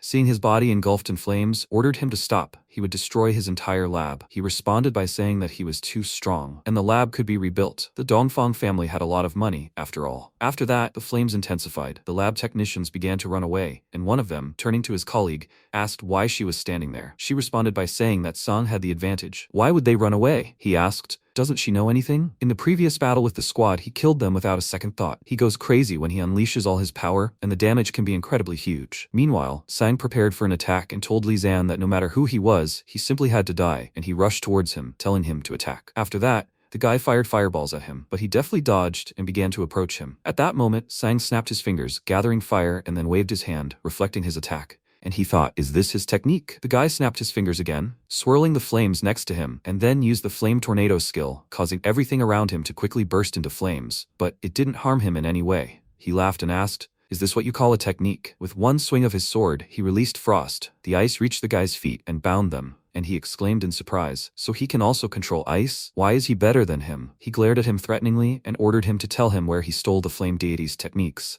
But he wasn't going to answer and asked, is he sure he can defeat him? His body slowly began to burn away, becoming a fire monster and saying that he was the only one who forced him to use his trump card. Even if he burned everything here to the ground, he will take him with him. MC smirked and remarked that this was interesting. He was already at level 5 of the Flame Deity technique. Then he would allow him to witness his Yanyan technique. He drew the name of the technique in the air, and then a Flame Deity appeared behind him, making the boy very nervous. He exclaimed that this was so unfair, and then the deity struck him with all its might, executing him on the spot. His body flew straight to the worried doctor's feet, and Li Zan approached him and said that he was dead. Now it was his turn. Kay nervously gritted his teeth and told him not to think he was invincible just because he killed him. Until he died, he could look at his greatest failure. At that moment, the monster, who had been restrained by the chains this whole time, saw the heat emanating from them and roared loudly. He instantly broke the shackles, then slammed his hands into the wall with all his might, punching a hole into the room. Turning around, MC saw a huge monster called Zero. The doctor ordered him to kill him, and MC now understood who was emanating that aura. He was the one who made him feel threatened. Immediately after that, the monster pounced on him and struck him, but he erected a shield in front of himself in time. The monster's blow was so powerful that its claws pierced it, something Li Zan clearly didn't expect. After that, Zero struck him again, throwing him against the wall and hitting it with such force that cracks appeared on it. After that, he looked at his opponent and thought that the last battle had required a lot of spiritual energy from him, and he was a level higher than him. This battle should end quickly. A second later, the monster was right in front of him. He mentally noted how fast it was, then moved behind it, causing it to miss. He then used 2 sword techniques at once, throwing a fiery blade at it, but Zero reacted quickly and blocked the blow, surprising him again. The monster growled, gripping his sword tighter, and the doctor, with a smirk, advised Li Zan to start praying not to fall into its hands. Zero rushed in, throwing his own blade at it with all his might, which he was forced to block. But the monster's strength again proved too great, causing it to collapse. Zero immediately appeared above him, striking it with a few more blows, and the doctor laughed, exclaiming that this was the end. This truly was the experimental object of which he was most proud. But when the smoke cleared, all his joy was gone. Li Zan was no longer at the site of the blow. It turned out he was already behind the monster and said that with the power of the core formation sphere, he could only rely on instincts to fight and live like a puppet. This is truly pathetic. Then he will be merciful and free him. Swinging his sword, he used the Haori technique, causing 9 fireballs, 9 suns to appear around him. Birds flew out of them. They rushed towards the monster and pierced its body along with Li Zan's blade. He watched as the monster fell unconscious to the floor, then looked at the doctor and said that it was his turn now. He advised him not to get ahead of himself. How could his proudest project be defeated by him so easily? The fight was not over. Quickly healing his wounds, Zero stood up and roared loudly, and then immediately pounced on Li Zan and struck him, which the latter managed to dodge. He used the 9 suns technique again, dealing him a powerful blow, and said that that was all. A light erupted from the wound on the monster's chest, and then fiery birds flew out, and its body caught fire. The monster roared loudly in pain and then fell to the floor, and the doctor called out to it worriedly, asking what was wrong with it. He needed to use his self-healing power. MC said it was useless. This sword technique is designed to defeat evil spirits and heretics, and it can also add regeneration of chi and blood. Even if he used his self-healing ability now, it wouldn't be able to cope with such wounds. The doctor nervously grabbed the remotes with which he controlled the experimental subjects and exclaimed, "How could this happen? There are other test subjects who can definitely kill him." But Li Zan immediately swung his sword, cutting off his arms, then sat down next to him and asked, "Did he teach these test subjects all these techniques? Where did he learn about them?" He screamed in pain and asked, "Does he mean the supertransference technique?" The Dongfang family informed him of this, but he didn't know where they got it from. He told him everything he knew, so let him go. He asked, "So he means to say that the Dongfang family supports him and he can't kill him? The innocent victims who died at his hands deserve an explanation. But he shouldn't worry. He will soon send the entire Dongfang family to hell to accompany him." After these words, he finished him off. The lab quickly emptied. He glanced at the defeated opponents and thought that everyone here had very strong abilities. It seemed the Dongfang family had found some kind of unusual opportunity. First, he needed to notify Gu about this so they could take control of this place. A pig flew out of his body, screaming that it wanted brains so much, and he told it that they could become its food, which could be considered something useful. While the pig was devouring them, he left the room and looked around. The traces of artificial mining in these caves are ancient and definitely don't belong to the Dongfang family. He doesn't know where they found this demonic cultivation technique. He walked forward along the corridor and saw a huge hole in the floor. And at that moment, the pig hugged his arm. He asked, "Aren't you full?" Noticing something, the pig began pointing at the hole with an alluring smile, and he sensed a faint sign of life. He decided to go down and investigate, then jumped into the hole. There was a bunch of emaciated zombies transporting the dead. He mentally noted that these people had lost their vitality and seemed to be controlled by something, and apparently, they were all failed experiments. Even after death, the last vestiges of usefulness are extracted from them. The bodies of the dead were completely decomposed, disintegrated, and then they were carried away for other purposes. But where were they being sent? He followed the zombies and saw that they were placing the body in the 100-soul refining furnace. This is a magical artifact linked to the earth altar of a branch of the demonic sect. It uses the fire of resentment to purify souls, turning them into a source of power for practicing demonic techniques. This artifact and the demonic transformation technique are actually cultivation methods. Despite their power, he does not practice demonic arts. He looked at the pig and asked, did he bring him here to help him absorb this? He replied that he couldn't handle it himself, and that his current status meant little to him. Without progress, he might eventually give up on it. Now it all depends on his abilities. The pig began to draw in energy, then grew in size and flew toward the artifact. And MC stepped aside and said that he would watch the zombies and let him focus on the battle. The furnace activated. It turned into a golem and headed towards the pig. He squealed loudly, then grabbed the artifact, trying to hold it, but it was stronger. Green flames quickly approached him. The furnace bit into him with its teeth, and the pig screamed with tears in his eyes that he couldn't handle it. Lizanne asked, did he start begging for mercy after the first face-to-face meeting? The path is eternal, and there are many dangers along it. He must give his all in every fight. Even if he's an artificial creation, he must also cultivate his Taoist spirit. Or did he think this was the last battle? Let him not be like those living dead beneath his feet, trapped in the shadows. His words filled the pig with strength, and he immediately bit into the oven and took a bite out of it. Watching his progress, MC smiled faintly and thought, that's better. It looks like he won't have to interfere. The pig was delighted. He began to pound the oven with his fists and soon dismantled it into small pieces and absorbed all its power. Lizanne remarked that it was not bad. He absorbed it so quickly. Now his strength could be considered respectable. After that, the pig returned to his small form and hugged him by the hand with tears in his eyes,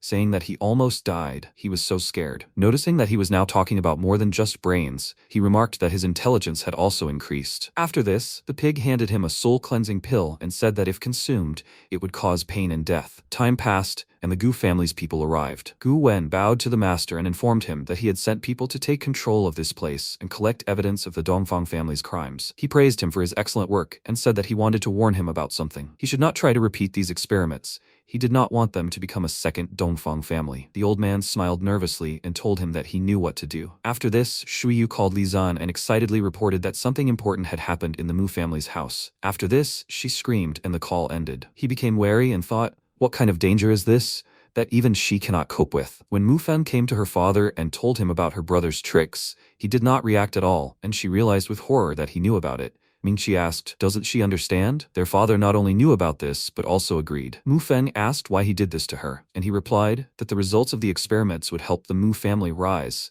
and he would do everything for that. As a family member, she should be proud to die for them. Mingxi smirked and told his sister not to misunderstand him. His intentions were good. She exclaimed, then why wasn't her brother the sacrifice? Is it because she's a woman? Hogan immediately hit her in the face with a whip for such words, and her brother asked, who said he didn't make the sacrifice? He sent his wife there. After this, the head of the family ordered the guards to catch his ungrateful daughter. He would personally send her to Dongfang to make amends. Meanwhile, the cat hid on the ceiling. She glanced at the guards and thought it was funny that the father was sending his own daughter to experiments. She needed to show this to the Taoist. After that, she called Li Zan and, in a frightened voice, told him everything that had happened and deliberately cut off the call with her scream. She glanced at the girl and wondered if she should help her first, but Mu Fen was able to handle it herself. She began to emit energy and exclaimed that she would not allow him to humiliate her, after which the guards' bodies twisted and they cried out loudly in pain. Hogan began to curse loudly and said that she had truly rebelled, and his son asked him for permission to teach her respect for her elders. After that, he attacked her,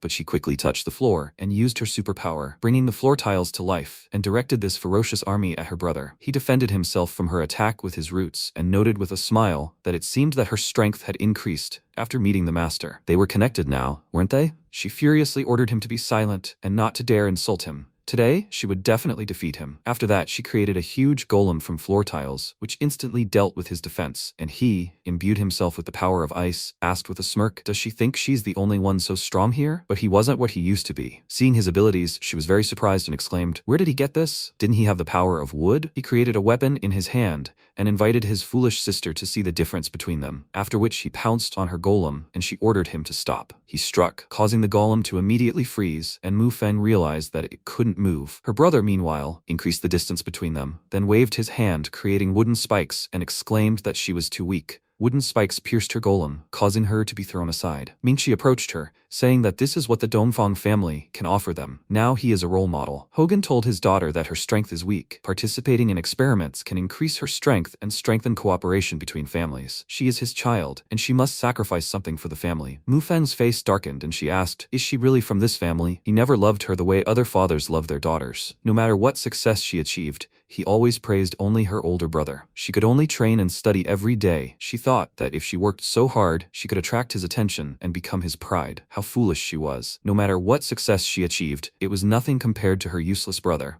who was willing to sacrifice others for his abilities. Mingqi called her a fool, asking how she dared insult him, and Hogan said that women were too petty and incapable of great things. He told his son that the Dongfang family wanted her alive, and he could handle everything himself from then on. Mingqi smiled in anticipation and said that he would first freeze her, then cut off her limbs to show the Mu family's sincerity. But just as he was about to strike her, someone grabbed his arm and stopped him. Everyone was shocked by what they saw. It was Li Zan, who had come to her aid. Mu Fen called out to him worriedly and told him to run, as he was very strong, and Mingqi immediately pounced on him, saying he didn't expect him to come to his death. MC stopped his strike with just 2 fingers, pinning the tip of the axe between them. This caused the boy to be greatly surprised and exclaimed, "How is this possible?" He clenched his fingers and broke the ice, then called Shuiyu and ordered her to take Mu Feng away from here so he could deal with him. The cat helped the girl up, and she asked, "Can he handle this alone?" He replied that he was just pathetic trash, and her brother exclaimed that those were too strong words, since he was the only one out of 10,000 applicants. After that,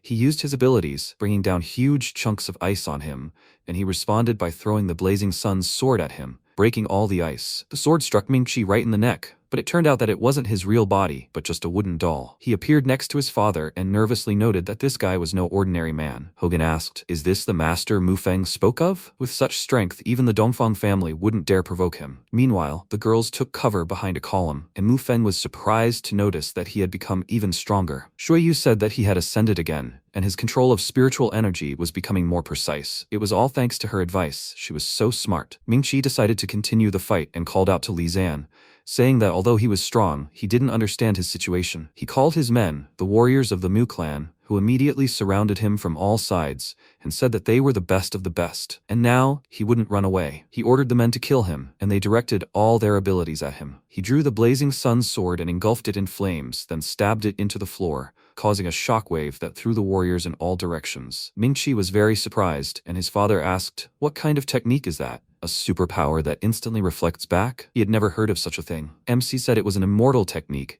after which Hogan jumped forward and told his son that he wasn't strong in defense, so he would help him. He then used wooden spikes to create a wall in front of himself, but Li Zan's blade pierced it and hit him. Mingqi grabbed his father, preventing him from falling, and MC approached them, saying that at his age, with the support of the elixir, he had still reached the golden core stage. His abilities were too weak. Hogan fell to his knees before him and said that he and his son had been blind. The conditions he discussed with Mu Fen were double what their clan was willing to grant him. His son called out to him in surprise, and Li Zan gave him a thoughtful look. Then he said they could also hand over the medicinal fields to Mu Fen to ensure long-term cooperation between their families. Mingqi indignantly asked, "What does that mean?" He had promised to give the fields to him. The old man immediately slapped him in the face, calling him a scoundrel, and asked if he couldn't see the current situation. He should apologize to the master and his sister immediately. He smiled awkwardly, and MC begged him for mercy, while his son, with a gloomy expression, said that he had one more move to finish this guy off. After that, he hit his father, saying that for this, he would have to sacrifice himself. The old man's eyes filled with blood.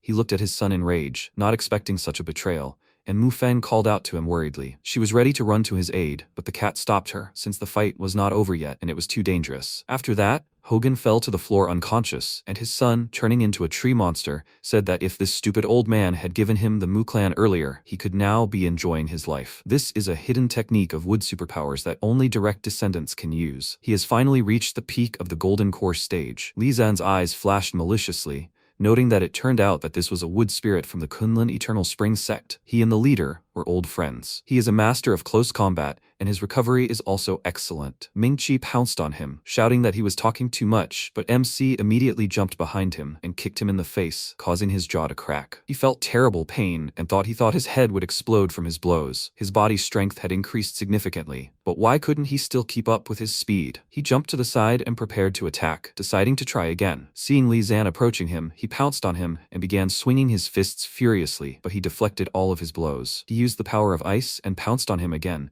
saying that he would cut him down. But when he dodged his blow once again, he nervously thought, has he become even faster? After that, MC struck him with a sword, used the Bright Moon technique, and his body was pierced by a huge piece of ice. And then he used the mountain ringing technique. This guy's body began to quickly become covered in ice. He coughed up blood and exclaimed that he has an ice technique. But why is he still receiving damage from his ice? This is impossible. and his body cannot heal. Who is he? He remained silent and with another swing of the sword, smashed the ice into small pieces, and only then said that it was all because he had long ago mastered the techniques of the 5 elements, and he was just trash forcibly merged with power. That's why he can't withstand even a blow. Meanwhile, Mufang looked at him in surprise and asked, "So this is what absolute suppression of the strong means?" Sure, you noted that she simply hadn't seen him before, then approached the master and congratulated him on another step towards ascension. Cultivating together could speed up the process. When Mufang ran up to him, he told her that from now on, the Mu clan belonged to her, and she bowed her head to him in a respectful gesture.